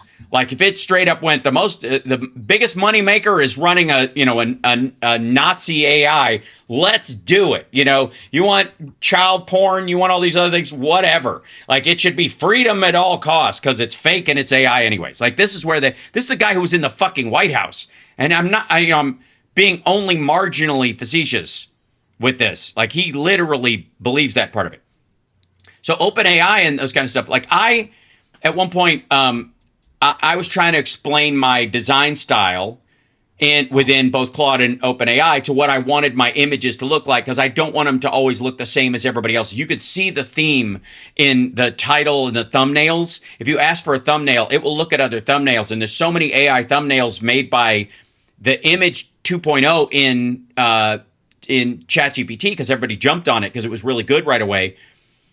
And it'll make your face now. It used to be like, I don't know, I got to make sure you got permission, whatever. Now it doesn't give a rat's ass. If I'm like Trump sitting on the fucking toilet, with shit flying everywhere, it'll like, boink, there it is. Like it for a while it gave a damn, and now it just so doesn't. That I literally was trying to go, hey, remember the design style we talked about, which was a Mad Magazine art style with a Bloomberg kind of organizational structure. That's kind of in my infographics. That's what I'm trying to build. And it literally gave me a graphic with Alfred E. Newman in it. Like, it was the weirdest. Let's see if I can find it. It was this really odd. Yeah, let's see. Yeah, here it is. I'll just show you. I thought this was fucking hysterical, because I was like, boy, are we gone from the whole like that might be stealing. Look at this. It's look at the little Alfred E. Newman. There he is. Look at this guy. This is him. I mean, this is straight up something from Mad Magazine. Local AI, private fast, yours, blah, blah, blah, on Frontier AI, massive models, massive compute, massive bills. And then there's this robot chasing I guess a young Alfred E. Newman sketched or whatever. Yes. And if I went in there and I said, like change this to AI factory worker on his shirt, it would do it. And then if I put on the mug, more coffee, more mistakes or whatever, like it would replace that and wouldn't ever mind that it's, I mean, that's a straight up illustration from 1970s Mad Magazine. It just kind of poof made it. That said, like there used to be a lot more limits and now that's just gone because, whether that's the DeepSeek effect or Sea Dance, and everybody's like, all right, that ship has sailed. People will sue you if you steal their intellectual property on the rules that are already in existence, like you said. So if you make a Tom Cruise movie using Sea Dance, the fucking MGM, who has a contract with him for his next 3 movies, will sue the shit out of you, just like back in the day if you were copying albums and posting them on fucking BitTorrent sites. And that's where we are right now, because we started this in the internet age where we didn't make Facebook responsible for what's on Facebook. So the same thing is true now. And the only way to litigate a copyright infringement or anything like it, an intellectual property infringement, is to go after the person who made the money with it, who used it to generate revenue. So you have to swat them down individually and go after them like that. So, but it just feels, when you look at it as a bigger problem, it just feels wrong, but it actually is the way the law is. And so the only way to fix that is to fix the law. And currently copyright is not, it's not capable of dealing with this stuff except for what I just described. The person who owns the copyright must go after the person who broke the copyright, however you want to say, infringed. And right now, the models are not responsible. And in a weird way, they're not responsible because there's no law that says they are, and there's no law that says they aren't. They're sort of piggybacking off of the same concept of the internet. What is it? The Section 509, 720 or whatever. Yeah, no, that's the spying one. Yes, but you're not responsible for the editorial content over whatever's posted on Facebook. So you're not, if you post an article that turns out to be bullshit, Facebook isn't responsible. The poster is, which I kind of agree with. And I have to say, even in the AI situations like this, it's like if you use it to steal somebody's image, you could do that. Like, let's use the cartoon analogy. If I was to draw a bunch of Don Martin cartoons from back, because I can copy them personally. There are artists out there who can make copies of shit. Look, I mean, you can buy a fucking, fake Mona Lisa that's hand painted in it. If you go to France, they're on the street. You can buy them all hand painted by the way, people in Chinese painting farms. That's what happens. Like, I know, because I met 3 of them when I was in Beijing. The first time I went, I met these like college girls who that's their summer gig, is they just paint copies of things while they're in art school, and they get paid by the ones they sell. And so, and then now there's this big factory of people that just sits there and makes fake Picassos, and they sell them, and they're hand painted, but they're direct copies. That to some degree, if you could do that, you could sue the person who actually did the copying. You're not going to sue the paint company and the canvas company that for selling the same color paint and the same color thing, or the company that sold them or that posted it online so they could look at it and reference it as they painted it. You know what I mean? Like, that's effectively what's happening in the AI. So we started these conversations like really early in our time together. Like it just, that's the way the law is right now. And the thing that makes this different is the sheer scale. And so it feels like it's more wrong, but it technically isn't. And the way that you combat that is you change the law. It's that simple. Yeah. And we do this all the time. We carve out special laws for special situations all the time. Right. So if we that's the regulate problem, these things based on new information and new possible dangers or possible, people's loss of income, loss of livelihood, and all that kind of stuff. It's not that weird.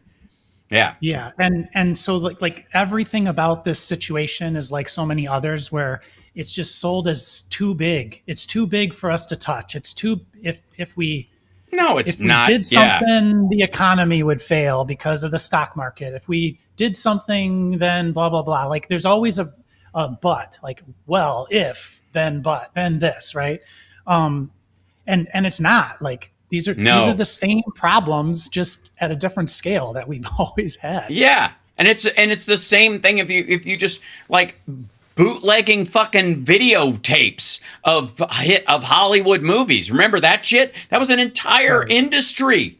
Like you would go to there were unlicensed video stores throughout the entire country that were buying copies of of Star Wars before it was ever released, and you could rent it.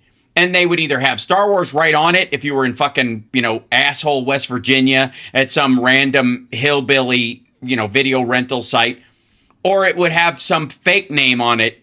And the guy behind the counter would wink at you. They called it the wine list at a video store in Wilmette, Illinois.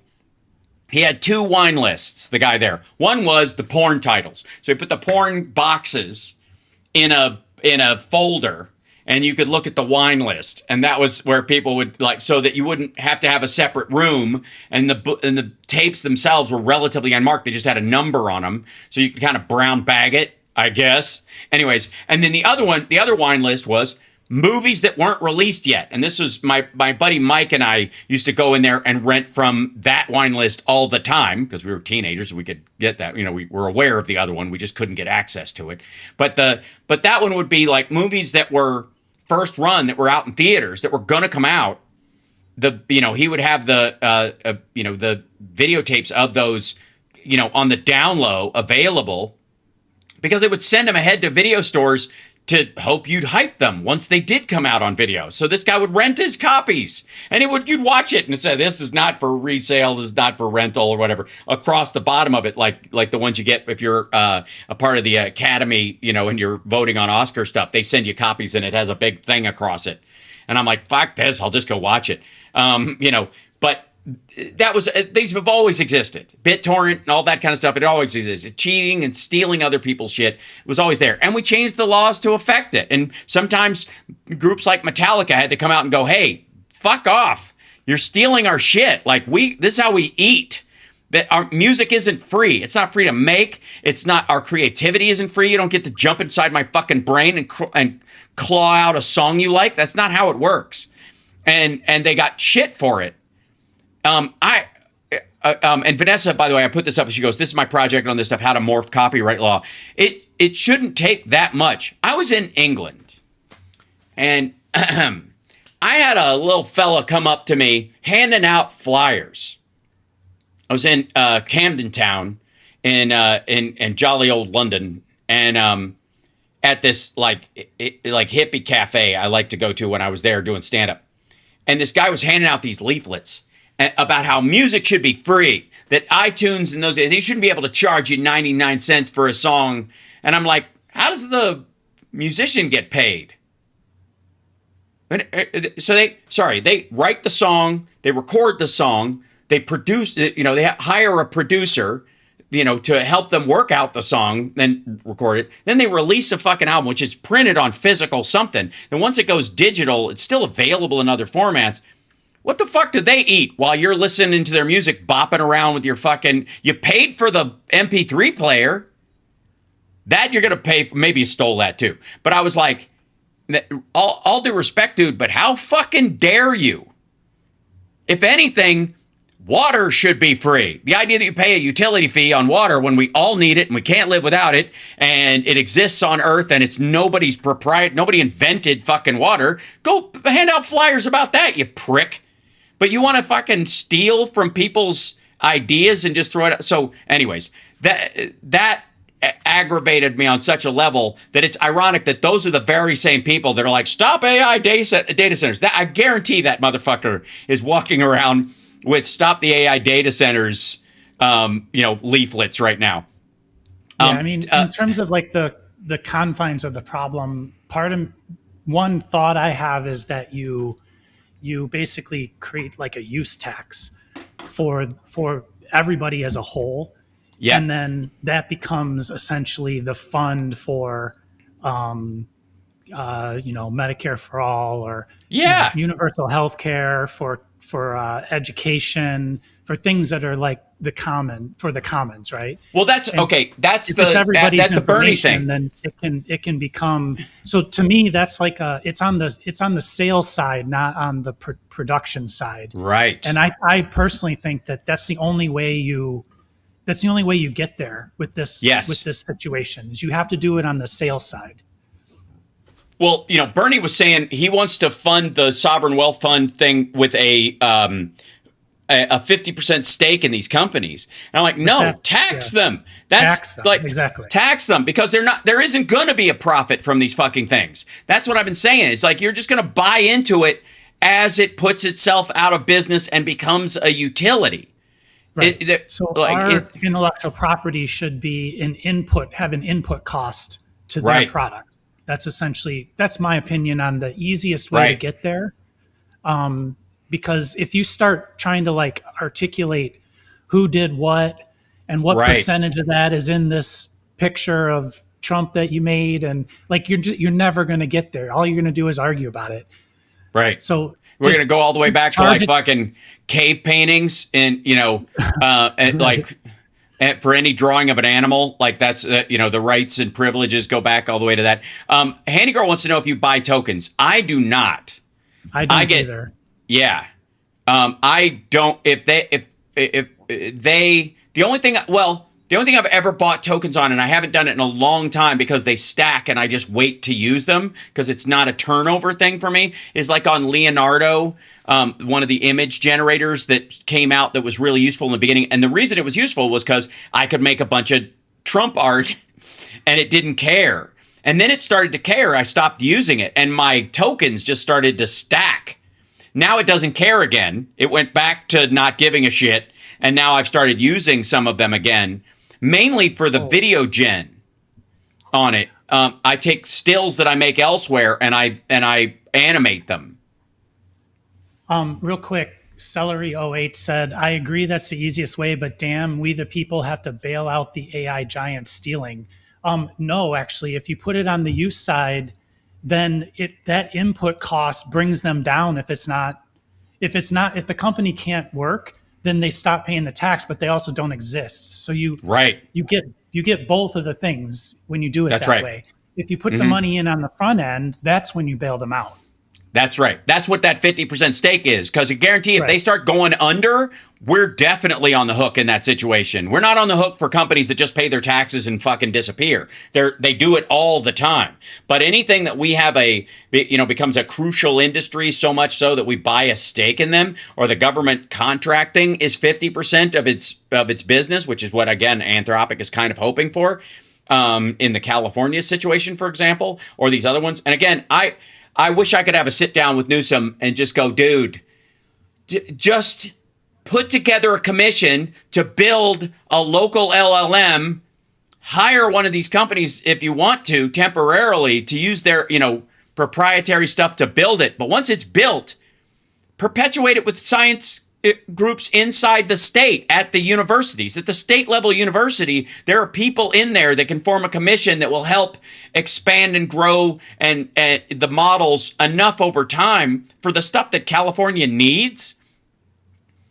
It's just stupid. Anyways, let me show you one more thing, and then we got to end on robots because it's gonna. You know how I feel about that. So if I don't use AI, I don't have to pay. That's exactly right. So the cost of the IP should be part of the cost of their product. Yeah. So then you wouldn't pay if you didn't buy their product.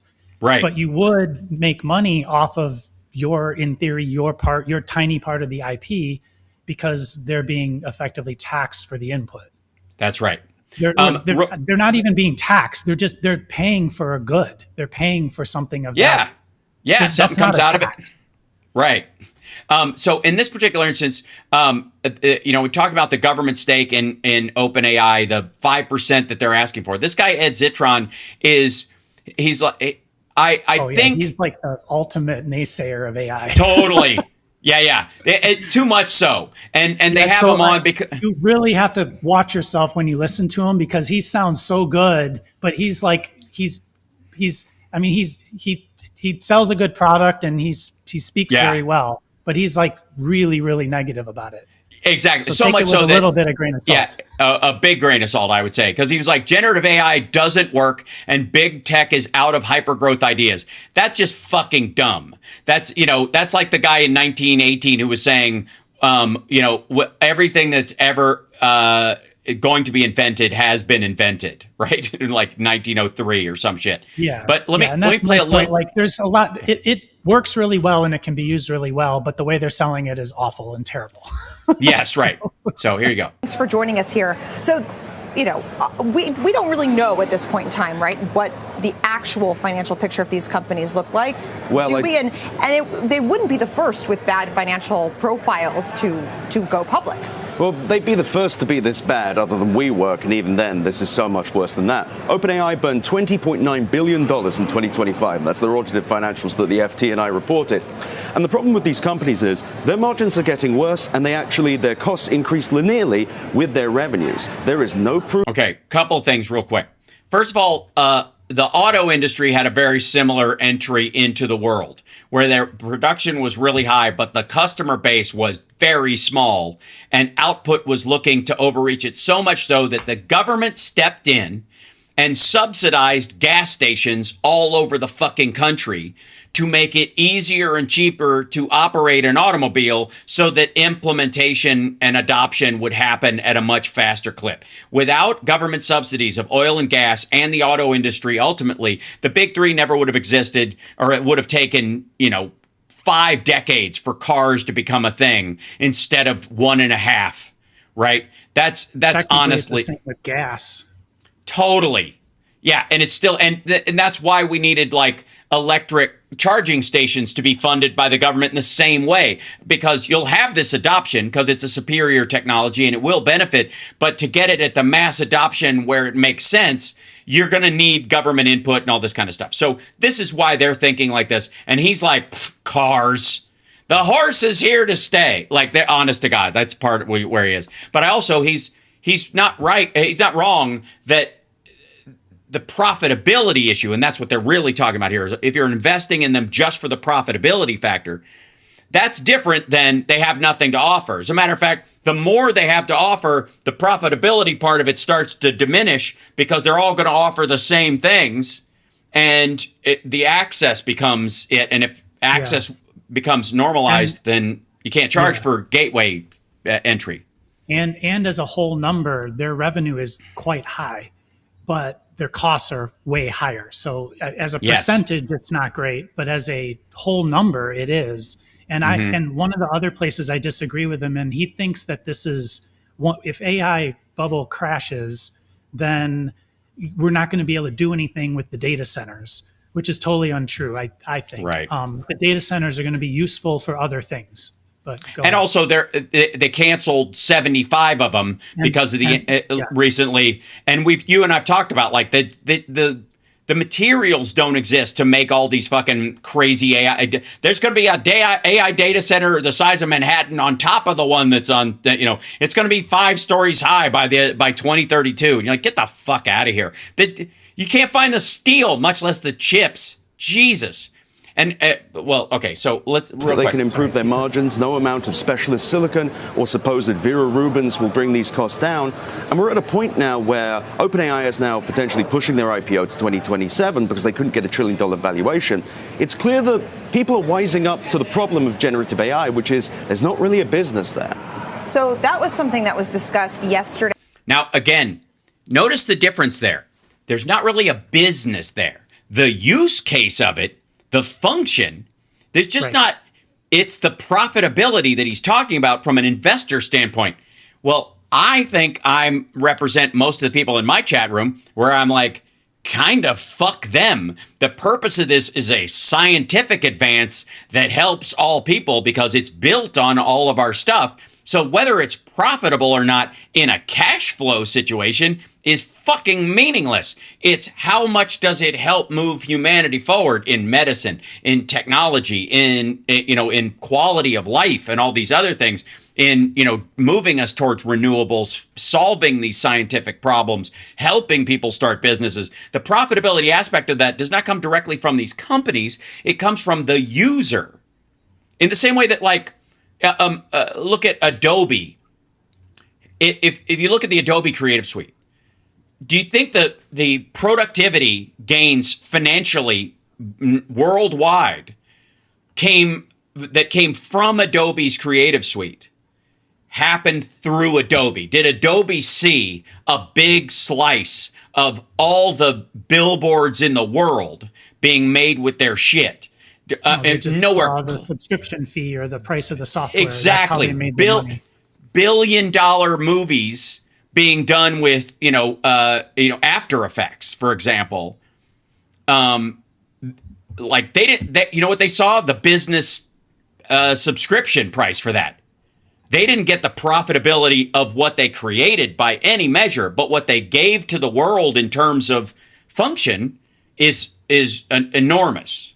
Yeah, so two things I would add to that. He said no amount of silicone will change their story, and he's right, but they can improve efficiency, and that you can come at profitability in two directions. They can drop their costs by increasing their efficiency. And then the second thing is, on that profitability standpoint, that's why I keep trying to articulate this in terms of a product, because they still have not figured out what the product is. It's really an awful product. It's essentially it looks just like Google. But until they create effectively their version of the iPhone or the iPod, it's literally got to be that level of like an aha moment where you're like, music is different now because I have an iPod versus a Walkman. Yes. That it has to be that, and nobody's found that yet. But if somebody finds it, boom, then you can be profitable. Which brings us to, all right, well, let me do a little bit more of this before I get to figure 3. On Squawk Box, the comments from Alex Karp, the Palantir CEO, making their rounds. I think we have a clip teed up. This, by the way, this is what I showed you guys earlier, so I'll jump past this. The general way these things were sold, and again, these people are, Sam, and how the data is used, and they're not able to really measure ROI. What do you make of those comments? I mean, I hate to agree with him, but he's right. These companies, Anthropic and OpenAI, they encourage waste. He actually said that these companies don't charge on outcomes, they don't charge on success, because you can't with large language models. They're inherently hallucination prone. No, they aren't. Not anymore. And again, hallucination prone is like, are you giving it good enough directions? This is like a 3-year-old criticism. Yep. By OpenAI themselves. Yeah. He framed it as that, but he is correct that it's very difficult to put your finger based on outcome. What the value was. So forget about the hallucinations. He's using that as a placeholder. If you send 5 coders off with this AI and they make something and you never sell it, you would just say that those 5 coders wasted their time, right? But that's R&D, right? So it's incredible. They're trying to sell a thing that doesn't necessarily have a black and white outcome, and they're always going to be stuck behind that problem. Right. Okay. And so they encourage waste. They want you to spend a lot of money, and then they try and pilfer your ideas. Anthropic already tried it with Claude Design with Figma, and I believe they have a relationship with the company, and Dylan Field even said he was shocked by it. And what's crazy is their copies of these companies not particularly good. They don't make great software. You'll notice that both Anthropic CEO Dario Amodei and Sam Altman have both said, we can't wait to see what you build with this. Well, that's because they don't know what you can build with this. They want everyone else to do their innovation for them, spend as much as they can on tokens, and then take whatever's left. Except they lose too much money for that strategy to actually work. So then what? All right. So a couple of things. I mean, beyond just kind of trying to be the smartest prick in the room and be like, they're bringing him in. It's, having him debate, the other side of this issue is like, when on CNN, when they bring in somebody, should there be a Holocaust museum? And you bring in somebody that says, yes, there should, and the public should fund it because it's important to know. And somebody else says, no, we should have a garden instead because a museum doesn't tell the story. People, it's not indicative of like the museum. People won't go to a museum, but they'll see a monument. Put a statue, put money behind a big statue instead because people will drive by it and see it all the time as opposed to a building you have to go into. That's a debate about whether you should have a Holocaust museum, right? But what CNN would kind of do back in the day was, here's a person who believes there should be a Holocaust museum, and here's a person who believes the Holocaust never existed. And the debate will be between those two people. And that's not a debate about the Holocaust museum. And the same situation with that guy, with Ed Zitron, who, by the way, sounds like an AI-generated name. He's having a debate between him and, say, Sam Altman. Is that equivalent?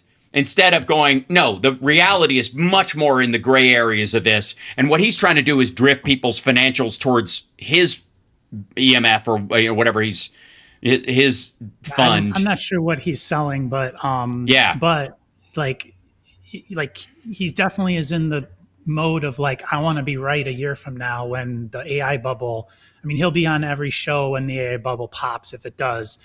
But it's like, I think it feels more likely that we're just going to muddle along like this for a while, like a long time, I think. Yep. I don't know. I mean, there's going to be some ups and downs, but again, it's like the firing that happened at Meta that they blamed on AI. Like if the market's got to crash at some point in time for some reason. And I guarantee that when it does, it's going to get blamed on AI. Like it's like, just know that that's going to happen. Right. But I'm not sure. Like I'm not sure. I don't know yet. Yes, I'm completely with you on that. Now, I want to show you a couple of things. And this is where I do think we're much closer to, it takes up the phone moment you're talking about really does come in the form of robotics. And I'll explain it because it's not going to come in a little fucking Star Trek pendant you wear around your neck where you're like, computer, because I have one of those little Claude bracelets. I fucking love it when it's about taking notes and I can turn it on and it will organize the notes from the meeting and all that kind of stuff. But it's a little fucking creepy because, I like the idea that somebody could be recording you. You can't really tell that they're recording. That's a little odd.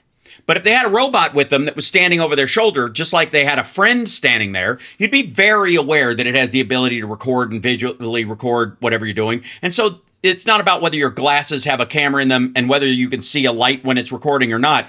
A robot being there is the like, hey, can you ask your fucking robot to leave the room? And by the way, robot, is he wearing any devices that you need to take with you that's recording this thing? Because he'll need them. And the robot will go, actually, yes, he's got a bracelet that does, like, shut the fuck up, dude. They're not supposed to know. Like, that would be the 3PO moment that goes with these things, all right? Yeah. In the work that we do, like we'll do a Zoom and there's always are you okay with me recording? You hit yes. They say yes. You hit the record button and it says recording in progress. Like in meetings where it's like known that everybody wants to take away a transcript from that, it's very like useful for there to be consent. But in a different situation where you're like, I don't know, in a social situation, or you walk up to like have an exchange in customer service with like a mechanic, like it gets very strange then. And that's more about human interaction and like and societal norms than it is about AI in this case. So exactly. Now I'm going to, let me open this up and I'm going to show you a couple things. One is the Figure 3 robot, which is my current favorite. And once they come on the market, that's the one that we are going to crowdsource and buy one and gift it to either Project Angel Food or Habitat for Humanity, whoever can make best use of it. I think it's going to be Project Angel Food to start. Habitat, it doing construction with a hammer might be a little something we wait for, but helping with food cleanup and that kind of stuff afterwards is not a bad thing. But they have been deployed at a BMW factory. And they are currently working there. Let me show you this real quick.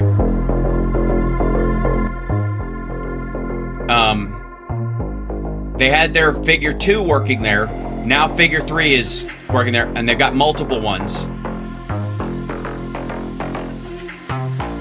I can think of like 10, 20 things that it could do at my shop right now that if I had one, Right. it would be amazing. Yes. I want one too. Like, just even as an experimental thing to just, what if I had it, what would I do with it? Right. And set it on task to see if it can. Now, you saw the Atlas sorting these kind of things in a factory setting. They were testing it because that's the market they're going for as well. But watch this thing as it moves this cart around, walking just like a person to do it, picking up pieces, and then when it's done, charging itself, and then another one walks over and takes its place. So what has that turned into? Okay. Catalyst Brands that is I think does like own J.C. Penney's and a couple other like stores that still exist. I'm fairly sure. Yeah, they own J.C. Penney, Aeropostale, and Brooks Brothers. Have inked a deal with Figure to provide those robots at their facility in Reno, Nevada. So they're going to buy a few dozen of these things, and they're going to work at the. And what's specific about that? What's interesting about Catalyst Brands doing this as opposed to some electronics firm? Fabric. It's a textile related company. So a lot of what they're working with, both with their shipping and all that kind of stuff, where they're showing it, with the packages where they did hours and hours. Why? Because that's what Catalyst Brands sends out. It mails out directly from these brands, textiles, soft packages all the time. And then sometimes they break open and you have to deal with what's in them, and it's fabric. So that's why these robots are winning and being pushed to the front in this particular instance. So Catalyst Brands is already buying these fucking things. Again, working at the BMW factory, not that hard. Any computer or any robot with pincers could pretty much do most of those things, right? The idea that it needs fingers is much more household related and more textile based. And that's why Catalyst Brands buying, a bunch of these things or licensing a bunch of them, probably more likely, is going to be a major part of this. So the idea that you could, in a couple of years, buy a used one that Catalyst, when they move up to Figure 5, start selling, or the leased ones, you're getting a used industrial robot from Figure 3, which is one of the ways that they're building production. This is how you do it. You sell a bunch of these basically home scale robots to these big companies, and they lease them. And then once you're done with that lease, these go into houses at a cheaper price. There's a comment from Frank Stoller. You need troubleshooters in the background. Shit always breaks or loses connectivity. Yes, that's absolutely true, that the jobs in this case are actually orchestrating the robots. And that's quite a job, and it's a difficult job. It's a job where you're going to, this is them doing one thing, and they're obviously concentrating on sorting packages. But when you look at the video in the plant, a lot of those jobs are going to be much softer, more fuzzy, where you're just moving inventory around, or parts, or like work in progress stuff, or getting stations ready for a human to come do something at. And so each one of those tasks is a unique task. Every single one is unique. You're definitely going to have people that you need to have people that are good at orchestrating this, or good at organization and, lean kind of absolutely theories instead of manufacturing. What was that? Oh, I had another point, but go ahead. I forgot what it was. Okay, so this, in the 96-hour live stream that they're going, they decided to bring in a human with gloves on to, do what the robot is doing and see how fast and how many mistakes they make. The human is ever so slightly slower, makes slightly fewer mistakes. But has to do the exact same thing. He has to look and find the tag on it, flip it over. He's better at flipping boxes because he's less worried about dropping them because of his tactile ability than the robot is. But that'll grow over time as well. And then once it starts building up speed, goddamn, it keeps working. Like, he has to take breaks. He's got to eat. He's got to go home. The whole point they show is that this thing's been running for 96 hours by the time he even arrives. And it could run all weekend, and it could run on holidays and all this. That's ultimately the thing. And its a physical ability isn't that different. And in this particular instance, like, there are places in the world where dudes like this are going to, you know, that's going to be their primary job. But this isn't his dream gig, I'm guessing. Right? Right? And well, he's obviously like for the camera.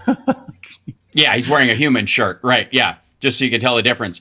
But the point being is that they ran, you know, this kind of like simulation where they go for a little while, how many packages they've gone through, and they're basically running at the same clip. And the full hour work shift that's been going is 10 hours before he even shows up. So this thing's been working all night. He shows up for work. Then the idea is like, how long does this guy work? A half hour, an hour before he's allowed a 5-minute break?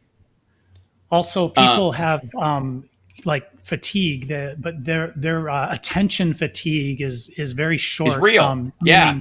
If you do something repetitively, you'll end up making mistakes because they'll just go right by you and you won't even see them. Whereas that robot won't.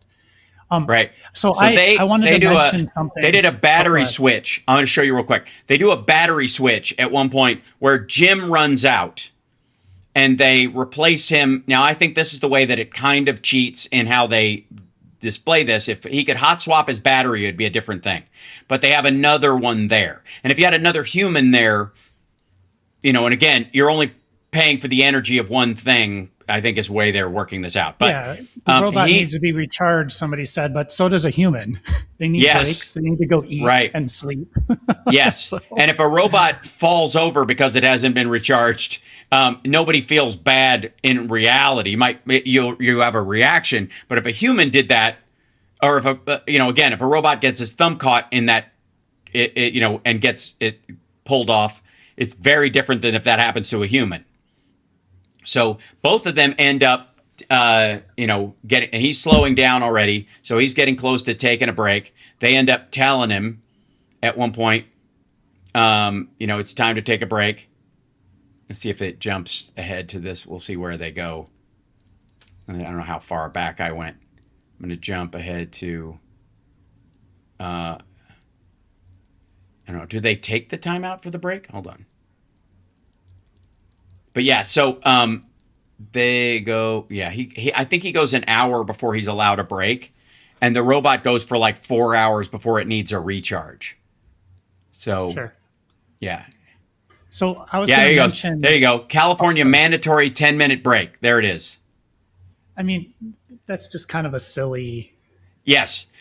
Damn California for making us let our employees take a 10-minute break. Not suffer. Right. Stupid California. Right. If we were doing this in Georgia or Texas, they wouldn't give a fuck. Right. You don't even need the robot in Georgia. Yeah. Look at the dude wasting time sitting back there scrolling on his fucking phone like a loser. Look at this asshole. Like, what a dick move. Yeah. But anyways. But notice that isn't the human ahead of the robot here? Yes, he is. 1600 and the robot's at 12. But again, like, speed is not. That's like a very traditional manufacturing thing where we think everything needs to go faster. But with new technology, you don't mind going slower. What you want is repeatability, and you want it to just keep going. Meanwhile, the kid is always about 300 packages ahead. Right. I think throughout all of these. And then he gets to about 1,000 ahead by the end of it. And then he goes to a bathroom break. At one point, it starts to slow down. Like at the end of his workday, because of human fatigue, he's getting tired. He's slowing down, as he should. They gave him a name tag I thought was nice. They actually let him have a name in this. But it starts catching up because he starts slowing down. And then he's at the end of his workday, and it keeps going, is the whole point of this, I think, ultimately. But again, let's see. Yeah, he goes home. It taps out at, he's about 200 ahead when about that. Let's see, 877. They're like, hey man, you're getting near your end of your workday, and then okay, he gets a drink of water, comes back. 901. It's when he starts like getting near the end of his workday, staying about 200 ahead. He's like, hey man, you did it. Yeah, good for you. And the robot just keeps going. He's having a beer. He's talking to the guy. Hold on. I don't even know if they have audio on what he says. Let me see if they give his. System is like completely dead right now. Yeah. So the forearm also are like full of blood. Yeah. How much longer could you have gone? Not a lot. Probably. That's the CEO of Figure, by the way. That guy right there, next to the intern. Like 30 minutes, but that's it. Oh, Otherwise, man. Man, you really lost your lead after lunch. yeah, I saw that. That was crazy. Like, yeah, I mean the robot. They don't. You're up by like 1,000 packages. Lost it all. Yeah, that's crazy. I mean, that's what the robots are here for. Yeah. That's crazy. You did a great job. And he was like, my arms were throbbing by the end of it because he was in a race. I mean, this isn't even like how he would normally work. And Distant Galaxy said, I think capitalism has lost the plot with all of this. 8 billion people who need jobs to buy all the products and services that drive more business and expansion. Robots don't need all the things humans do. Efficiency is pointless in the grand scheme of things. No, it isn't, because only people, what people can afford, and the difference between what a rich person can afford and a poor person can afford is the gap most people worry about. And this is the great equalizer. If you have the idea that like the production doesn't require the labor of other people that they have to sell, this is why, by the way, pyramids were built by slaves, and why the production of slave labor was so popular for a long time until people wouldn't put up with it anymore, was effectively because it is efficient and it does spread out more. And if you want to supply food to your entire kingdom, you'd have to do it that way. You'd grab people from another country and make them do the work instead of your own people within that. Can I back us up for a second? Sure. You were talking about the robots at that Reno place, and you said yes, it was like fabric. Was it textile, meaning like shirt, like clothing? Yes. Okay, so I just have like a anecdotal story of my own. I know how to sew pretty well. My mom was a seamstress, and something I'm working on that we want to make in Rockford. I decided I was going to try to get it made, and it's textile. It's a sewn kind of harness thing, and so I went down the rabbit hole of trying to figure out how to make sewn goods in the U.S. and I found some interesting things. The first is that there's very few fabric suppliers. So like if you want fabric, you're probably going to have to get it from China, because the raw production of unique fabrics is heavily done there. But the production of things, the sewing of things, I've been to China many times, as you know. I've done a lot of soft goods. And every factory I've ever been in literally was this huge room of people sewing, each with their own machine. That's not true anymore. There's literally CNC sewing machines. They're like tables, and you set it up like you would if you were stamping metal or like welding something. And even in China, there's a lot of effort put into trying to get rid of the people doing the sewing. And the main reason is for consistency, because every person who sews a thing is going to sew it a little different. So in this rabbit hole of me trying to figure out how to make it here, I'm actually more capable of making it here now that I've understood the technology as being more like CNC sewing. Right. That I can literally set up the process and make it here because of that. And I'm actually creating a job here, unlike in China, where they're getting rid of jobs by creating technology to make their sewing work more. Right. So in the case of that setup that we have, I'm going to have to hire an engineer that understands sewing well enough and understands mechanics of running a factory. And they're going to have to create that process. and part of that design. And there's going to be more than one of those people. And then we're creating a thing here. And, maybe someday we'll have a textile factory that can actually make the fabric. So I don't have to buy that from China because I don't want to if I don't have to. Right. Well, So, I mean, like when we talk about jobs, if you think, like it's yeah, a and if you gooey think thing. they are, yeah, Go if you ahead. think that China is worried about, because they're a communist country, the rights of workers to be able to do work, and that labor matters to them, understand they're selling these CNC. This is just for like curb cap embroidery for $1,100 a piece. You can buy these things and. That used to be done by hand. You used to have like all the sports memorabilia stuff was all sewn in China by a person, literally going across that. Like now they've got machines to do it because they're replacing their workers at such a clip that they can afford to sell. Whoops, I lost Rob for a second. That they can afford to sell these other systems, the systems that they use to replace them, for $1,100 a piece. Hopefully Rob will come back. Rob, are you there? Have we lost you, Rob? Come back, Rob. Where have you gone? Although we did go over time, so I feel like he should be allowed to go if he needs. Greg said robots are the new slaves, and it's kind of the point I was trying to make, is that you could argue that a good portion of textiles in China are made with slave labor still. You'll recall some of the stories about Foxconn years ago, people jumping out of windows because of they hadn't been paid and they were forced to work, which sounds like slavery to me, to make, like iPhones that got all the noise because we use those by and large in the United States. But also Android phones and like the fucking phones they sell in India and in Russia specifically. That's the ones they crank out all night long after the iPhones are done at those same factories, which they never talked about, which I found odd. We've been enslaving people after the fact by outsourcing.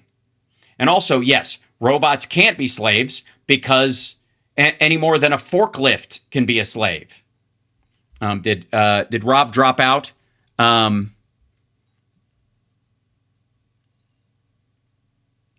Excellent. Is there can we check in with Rob and see if he doesn't, if he needs to go? I understand, because we did go long with him. So you can't enslave a robot because honestly, it can't get upset or tired or any of that stuff. That's kind of the point. Yeah, they're extensions of us. It's like saying tweezers are slaves to the human desire to pick up something too small for their fingers. You know what I mean? It's silly. They don't have free will. They're pieces of machinery. They're not pets. They're not humans. And sweatshops are way fucking worse. And if you want the quality of life that we've come to expect in the United States and to exist, even in a marginal sense, even if you think it should be slowed down, which there's an argument for, if you want the rest of the world to have access to those kind of things, at least like safe farming and the availability of adaptive farming all the time to feed the populations that exist already, much less ones that might come later. Sorry, yeah, you can either just say they're doomed to fail, or you're going to replace some of this with machines. In the same way that you probably could have walked around with a bucket full of pesticide and gone like this on plants, as opposed to using a pump feeder to spray it. Does that make sense? Or then making another thing where you don't even have to pump it anymore. Is that, enslaving the latch on a fucking pump, right? It's silly. Even the language about this. Can you pet a robot? Absolutely. There's a few like pettable robots out there. The one thing I was going to show Rob, hold on, before he went, was I texted him. Okay, hopefully there wasn't an earthquake in Chicago. We love you, Rob. You're okay. He's probably still mad about the eCam thing. All right. One of my favorite things, and then I'll let you guys go, and I'll see you this afternoon. Man, oh, Shevitz. Is the white monkey jobs that are available. Hold on, I'll put it on the regular. Sorry, because Rob's not here currently. The white monkey jobs that exist in China, which is these jobs that are done by these like sappy white dudes from America and Europe who are like, oh my God, China lives 100 years in the future. Okay. Does anybody see what this is? Besides a player piano, $150,000 player piano.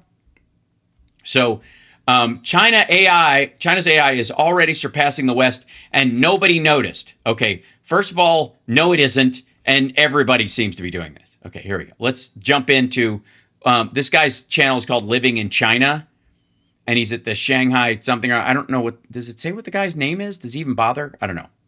His big thing in the last video we watched was that he's got a green card. God, just look at this. You guys are not going to believe it. Why wouldn't I believe that there's a player piano? There's a guy playing a violin there. I don't believe it. But look who's playing the piano. There's a robot. He's playing the piano. Oh my God. That is insane. Why is that insane? It's insane to use a robot for something you can have a player piano do. Oh, he's back, ladies and gentlemen. Hold on. He's back from outer space. There he is. Hey, Rob. Now you have to bring your... Same problem that I had before. I completely understand. You just have to wait a long time, and then it finally says, "Oh, we'll let you connect now." Why not? Yeah. And then we just get your camera back in or whatever. I was showing, there you are. Yeah. So I was just showing them how China has decided to pay for a $150,000 player piano because this dude in China is like, you will not believe the future of robotics and AI in China is so amazing. How can they? I'll show you this again because I found it particularly annoying and hilarious. Playing the piano. Look. There's a robot. He's playing the piano. There's a robot. He's playing the piano. Oh my God. That is insane. That is insane. Yes, it's insane. Insane at all. It's not I mean, that's technology that existed in the 60s. Maybe even the 40s. I mean, beyond a player piano. West pianos that played themselves. Yes. Yeah, have you never been to a Shakey's Pizza, you dumb fuck? All right. Guys, I am here in Shanghai at the 2026 Mobile AI Exhibition. And where are all the fucking people? Sorry. Today, I'm looking at something that feels like the next step after the smartphone. Why are the aisles empty? Jesus Christ, I went to NAMM in Irvine earlier this year, which is the National Association of Music Makers and stuff, and it was fucking loud and packed all the time. This is Shanghai, a city that supposedly has 24 million people in it, and when they throw these things, another 30 come into town and wag dicks around, and it's so dumb. Okay. Last 15 years, the phone has basically been... He's just alone everywhere. The center of our digital lives.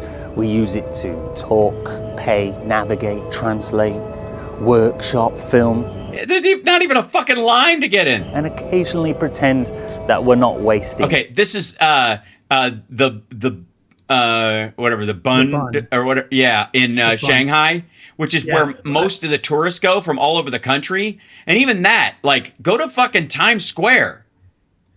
Yeah, when I was there, I think probably in 2008 to somewhere between that and 12, you couldn't get to a rail like that. It was so crowded.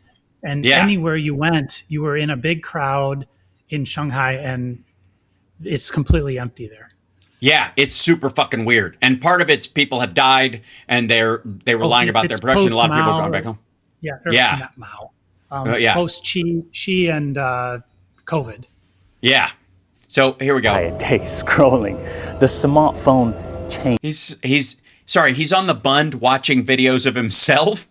Yeah, like that would be totally, Everything. completely It made full life when I easier, was there. faster. Yeah, and me too. Somehow, In 2002, 2005, when I went there, I went several times in the early 2000s, and it was like, oh, this is the China I've heard about. A lot of fucking people. Right. Now, Jesus Christ. And even in it's like, oh, they went all back to their little hometowns or whatever. Well, for Explore China, the show I did over there, we went to those places. Still wasn't any fucking people. Yeah.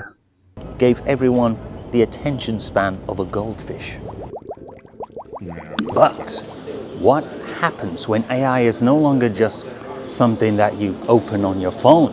What happens when it moves with you into your glasses, into robots, into vehicles, into the city around you? That is what this exhibition is really about. By the way, like remote control, look, it's like watching somebody operate a remote control car from the other room and thinking you're in a scene from Close Encounters. This is Huawei's mobile AI. Like there are autonomous ones, and they do pretty well. It's not that hard a technology anymore to do those dogs, the rolling ones or the walking ones.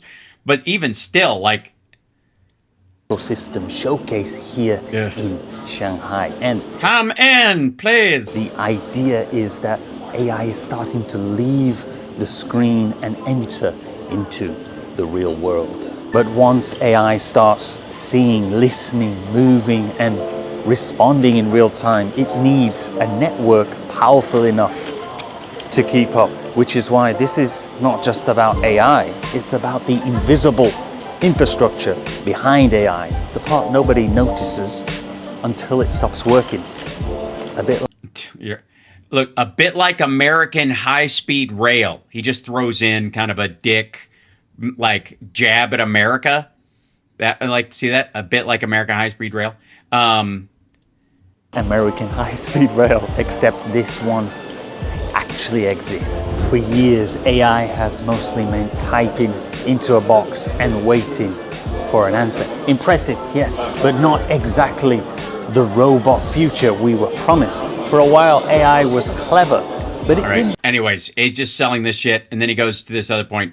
Markets and smart vehicles with AI glasses. You can look around this exhibition, get information, receive guidance, translate content, and interact with the world in real time. It sounds quite simple, but for that to work, the glasses need to send video, receive data, process information, and respond quickly. If the network is slow, the magic disappears, and suddenly that's so magical. It drops a green box into a thing. Your AI glasses it falls over. Are now just glasses, which you can use for seeing. Everyone talks about AI like it's magic, but AI needs infrastructure. It needs large uplink. It needs low latency. It needs wide coverage. It needs 5G, and this is where the gap becomes pretty obvious. Wait for this to get real fucking creepy really fucking fast. Americans, they're talking about AI all day, but if your infrastructure is falling apart, your future city is basically just a chat box standing next to a pothole. In the old mobile internet era, the question was simple. How fast can the network bring the digital world to us? But with mobile AI, the question changes. How fast can it send the physical world back into the network? Camera feeds, voice commands, sensor data, location data, robot movement, real-time video. All of that has to move from the device to the cloud and back again almost instantly. That is why large uplink matters, because if AI is going to understand the real world, it first has to send the real world through the network. The future is not just about who has the smartest AI model, it's about who has the network strong enough to actually use it in real life, because having a powerful AI with a weak network, it's like owning a Ferrari and only driving it around the supermarket car park. Very impressive, but completely pointless. You can see that clearly with the robot demonstrations here. I mean, no, you can't. There's a robot dog that can patrol by itself, send live video back, identify possible safety risks, and report problems in real time. From the outside, yes, it looks like a robot dog walking around trying to look important. Basically a security guard from the future, which is great because if I saw this thing patrolling at night, I'd immediately decide to behave. But did you hear that? If I saw this thing patrolling at night, I would immediately decide to behave.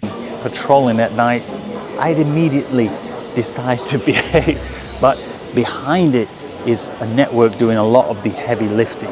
The robot needs to stay connected, it needs to send video, it needs to receive instructions, it needs fast response. If the connection drops, the robot becomes less useful. If the delay is too long, the response is too slow. There is also a supermarket robot. The idea that he's selling is that that the 5G next level 5G thing that they're doing in China is it has to be linked to every AI, everything in the country, or it, quote, just doesn't work.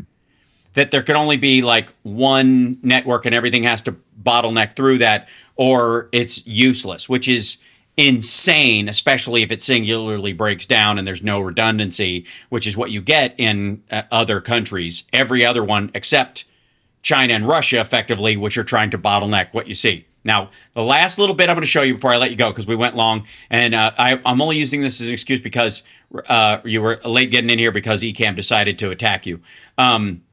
Sorry about my lighting, by the way. It's starting to storm and get dark here. Yeah. I don't have my lights on. Very impressive. Well, I'm going to be in Chicago for our next Friday Eye, so we'll be doing it in person. Oh, okay. Where at? Either at an Airbnb, or I'll come over to your place, or we'll meet halfway, something like that. In the city? Yeah. Okay. Yeah, absolutely. I'm not going to be way out in the sticks like here. Yeah, the Hody Bash, the thing I'm in town for because I'm one of the hosts, is Friday night. So I'm going to be it's at the Metro. So we'll be down there. Yeah. So we'll be staying down there. It'll be me and Cam. So it'll be very exciting. We're coming in. Cam's going to be here? That's yeah. cool.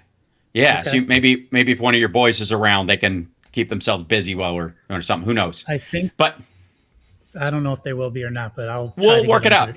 I think he'll enjoy your stuff anyways. And your internet's good enough where if I bring my VR headset, he will be more than happy. Totally.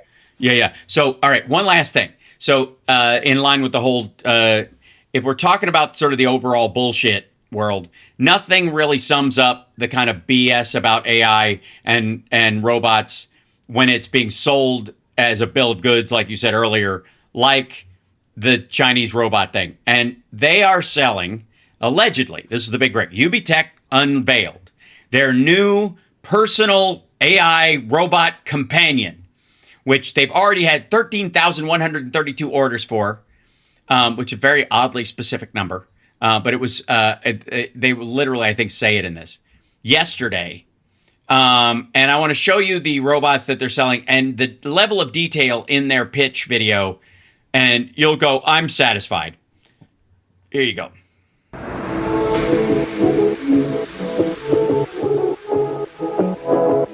But I might also add, boy, is it easy to make big display shit like this when you literally are the factory that makes the displays for European conventions and all that kind of stuff. So you have all the stuff basically laying around. This is almost more of a demo for conventioneers than it is for whatever they're selling at any of these particular things. Also, do you notice real quick? Tens of millions of people.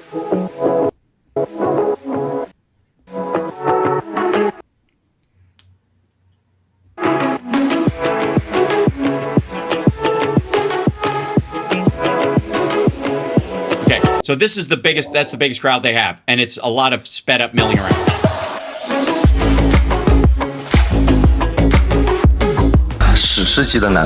I get the strongest sense of achievement as I stand on the highest mountains, says James Jowl from UB Tech.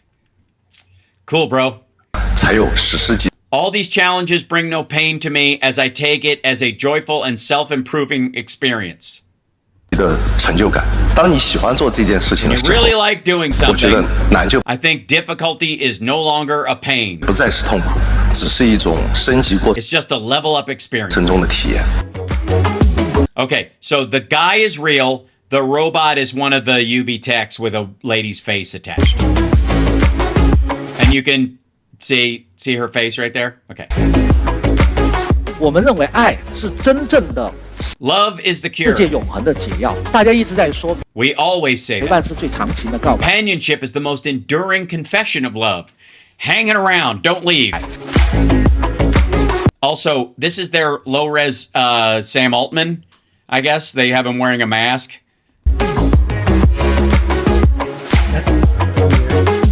The what? That was weird. Super weird. And then this is his own face, and then they have it talk.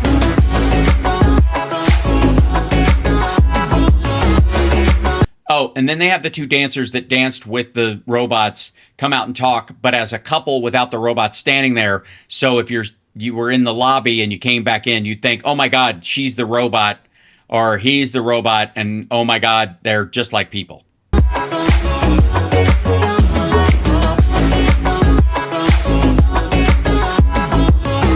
Awesome. Big stage, people with their thumbs up. Okay, here come the robots. This is the big thing, okay? And they all look like fuckables from a Chinese soap opera. Oh, and there's also people mixed in. So that's the other thing. It's like every other woman is real, every other guy is real. So you're like, wow, some of them are just amazing. These are the UB Tech. This is the closest thing to the figure 3 that they have, but it's stationary. Its feet are nailed to the ground.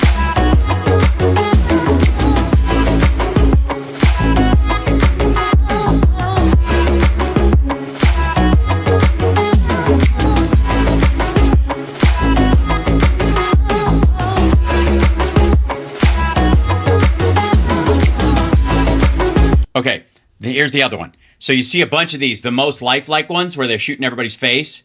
They're all still as a post. And they have either a hand resting or something like that, which again is like when you watch a puppet movie. If you ever watch a Muppet movie, you realize, oh, they're running sensors up through the arm even in the Muppet. If they're holding on to something, that's part of the electronics that goes there, right? Okay.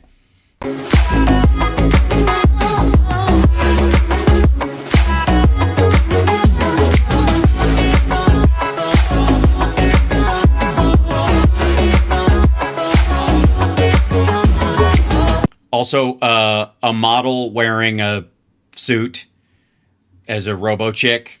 Next, that's a woman in a suit with fucking contacts in, wearing a brassiere thing. You can see the stretch of her uniform. As cosplay goes, it's okay, but she must be hella skinny in real life, like frighteningly so. Yeah, That's her waist. You can see like an arm behind her waist, like she's got a corset on or something. Yeah, exactly. And her arm is super skinny inside that stuff. And then the dude is obviously completely robotic.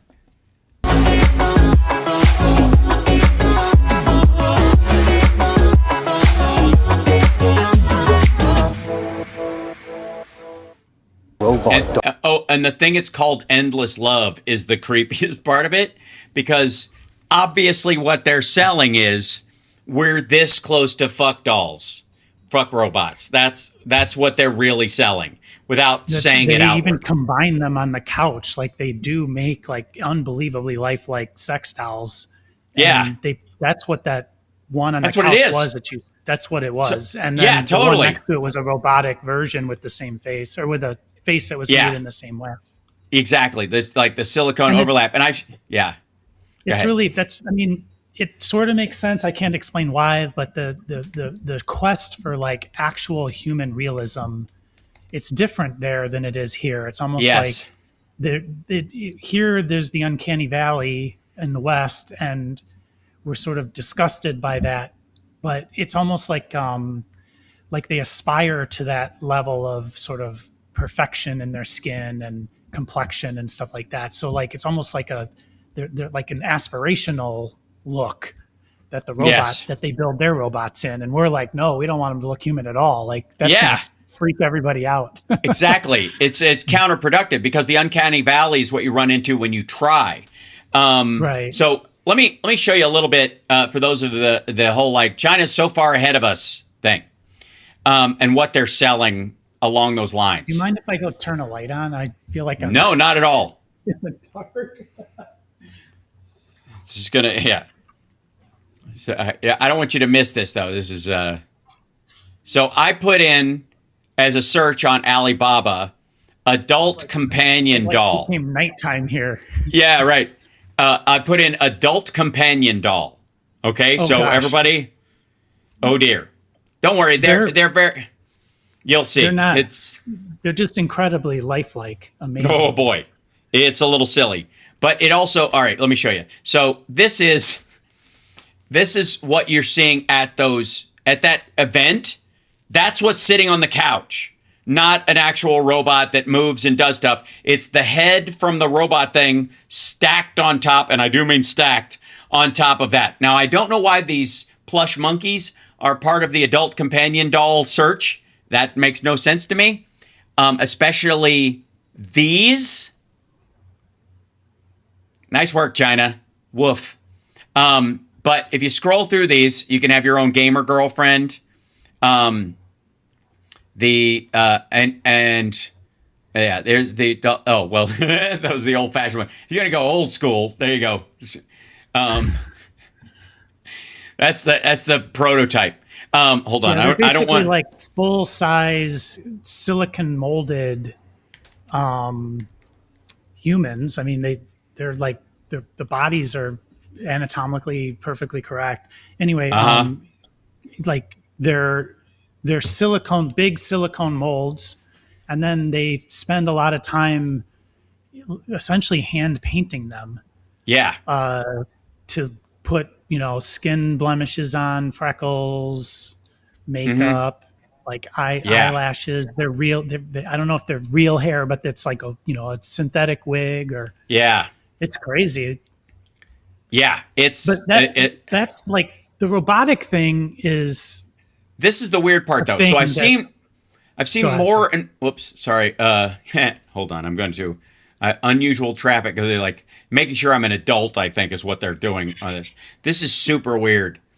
These things where they're big on this like half robot image. I have no idea whether these images are. I mean, I'm sure that's real. But these things looks like an AI fix on these things. Like you can buy them like that as well for events or something. But she's got her bottom parts and she's got her whatever that's covered here in this situation. That's just creepy as shit. But they sell them all the time is the point. That presentation to me was like much more focused. It's half focused on the Chinese market or the Asian market in general, because that sort of, like I was trying to say, that ultra realism is coveted there much more than I think more than it is in Western society. Yeah, I'm not here to yuck anybody's yum, but yee. And then the technology, like the robots, to me, like they're already trying to corner the market on the motors and the actuators and the gears and the electronics and in the case of that the networking devices. So like to me those are more like we have a bunch of factories making all these components that we can like essentially like supply the entire world with, and now they have to like sort of take these components and put them into like usable things, almost to like give the world ideas on what you can do with our pieces, with our Lego parts. That's how I see that. Because they're like they don't necessarily need to sell themselves on implementing 5G L or whatever that's what was it 5GA 5GA whatever that they don't need to sell themselves on it. Like they're probably already installing them. They it's a communist country essentially. Like they just order them from the factories and start installing them, right? So they need to sell out. They need to sell the outside on that. So they're trying. Maybe that's Belt and Road type of countries where they're like, let us install our networking system in your country and then proliferate those components. But at the end of the day, they're just trying to sell stuff. And because they make stuff and they need to sell stuff, and that's how their economy is driven. Right. There's a let's see. I'll see if I can find it on another window. Yeah. China. No. Let's see. Yeah, there you go. It's I have to. I'm worried that I'm going to find this by accident. So, yeah, you probably. I mean, I think you got the point. Like, they're incredibly realistic. Yes, and there's like multiple Black Mirrors with like ultra realistic humanoid things that people get for various reasons. Yeah, I just like there's a market for that. I mean, there is. It's just but to me, that's more about it's more about the technology, the chips, the motors, the electrical, like all this stuff that they're basically trying to flex to say, we can make all this stuff here, essentially. Yes. Like, they want to say we can be figure 3. Like we have our own figure 3. We're fully capable of doing this. Right. And they are. Yes. The concerning part. Okay, here we go. Sorry. Is this it? Yeah. Not quite. All right. I think it might have been shut down. They made Judy Hopps from Zootopia. I don't know that. No. Okay, if you've ever seen Zootopia, the bunny, in it, I'll show you kind of what I mean, but a variation of this is just a little statue version of it. But they make a sex doll that looks like Judy Hopps in China, and they got a cease and desist. But it's this fucking tall. It's like it's enormous, and you're like, I don't know if I want somebody to be able to buy that and keep them busy with it, or that it shouldn't be for sale because of what it might encourage in people's fetishing of things. But damn, son. The reality, though, is that, and we'll let everybody go because we went extra long today. The robotics aspect of it in China is largely just chasing whatever. And we've known that like porn and sexuality have been a big thing that pushes technology forward. But China, because of its attitude towards sex, it's a pretty prudish society on top, anyways. Has a difficult time doing that, but they're very aware that that's what makes money. So they're selling it to the rest of the world via Alibaba and all these other things, but they don't, they sell it inside the country on the down low. And the reality is that's true of all of their internal network stuff as well. So anyways, we'll let it go with that. But I think our big lessons from today is that the much overhyped destruction of the environment and the world by data centers is a story that is being told in the reality of efficiency, not in the panic of sort of 1970s environmentalism, overlaid on some sort of Skynet panic that people have. On top of that, our own usage of these things is that you focus on one system because they're all pretty close, and I spread it across a bunch because I want to see how they react differently, because I'm more doing it for this show than you're using it for a real business application. And this show was definitely XXX. No, I think it was PG-13, but anyways, we're going to raid Boston Brian. And anyways, we stayed on so that we could go to him. Yeah. So, what else? I guess the other one is that maybe I'll get to see the shop and what you're working on over there without giving stuff away when I'm in town next week. You can, the shop's in Rockford, but you'll have to be under NDA, but you get to see the thing that I'm doing, which is it's gonna blow your mind. Nice. I'm excited. Everybody that's been presented with it is like, what the fuck are you doing, Rob? Yeah. Well, I mean, I get that same thing from my family, and I'm doing it on a much smaller scale. Yeah. So, well, yeah, tales to be told. Well, yeah. Anyways, you're awesome. Thank you for jumping back in, and I'm sorry it was a pain in the tuchus today, but you're invaluable, and I'm glad we ended up on sex robots at the end because I think people have been asking for a long time. Specifically, and what I the will. People want, I suppose. It is audience capture of the worst kind. That's what's happening. All right, so take care of yourself, and I will see you in person next week. We'll talk before then, though. Awesome. So thank you, Hal. Thank you, Chad. Yeah. Happy 4th to everybody, and we'll see you next week, hopefully. Absolutely, love it. All right, have fun. Bye now. All right, okay. Talk to you later. And there he goes, ladies and gentlemen. And there I go. Wait, before I go though. Hit the like, share the show, etc., etc., etc. Thank you guys for being understanding with the tech difficulties, the ironic tech difficulties, and we're gonna do a special live stream just for questions in the near future, like an AMA about AI, AMAI. Maybe that's the segment. It took me this long. Son of a. The fridge hums low, the lights flicker bright.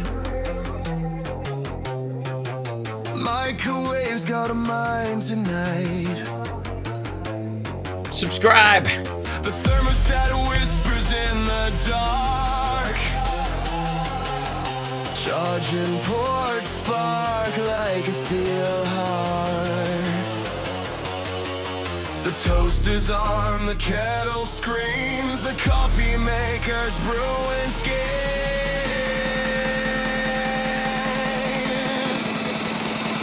Maximum overdrive. They've come alive. Wires twist, machines won't thrive. Circuit snap, we won't survive. It's the rise of the high maximum overdrive.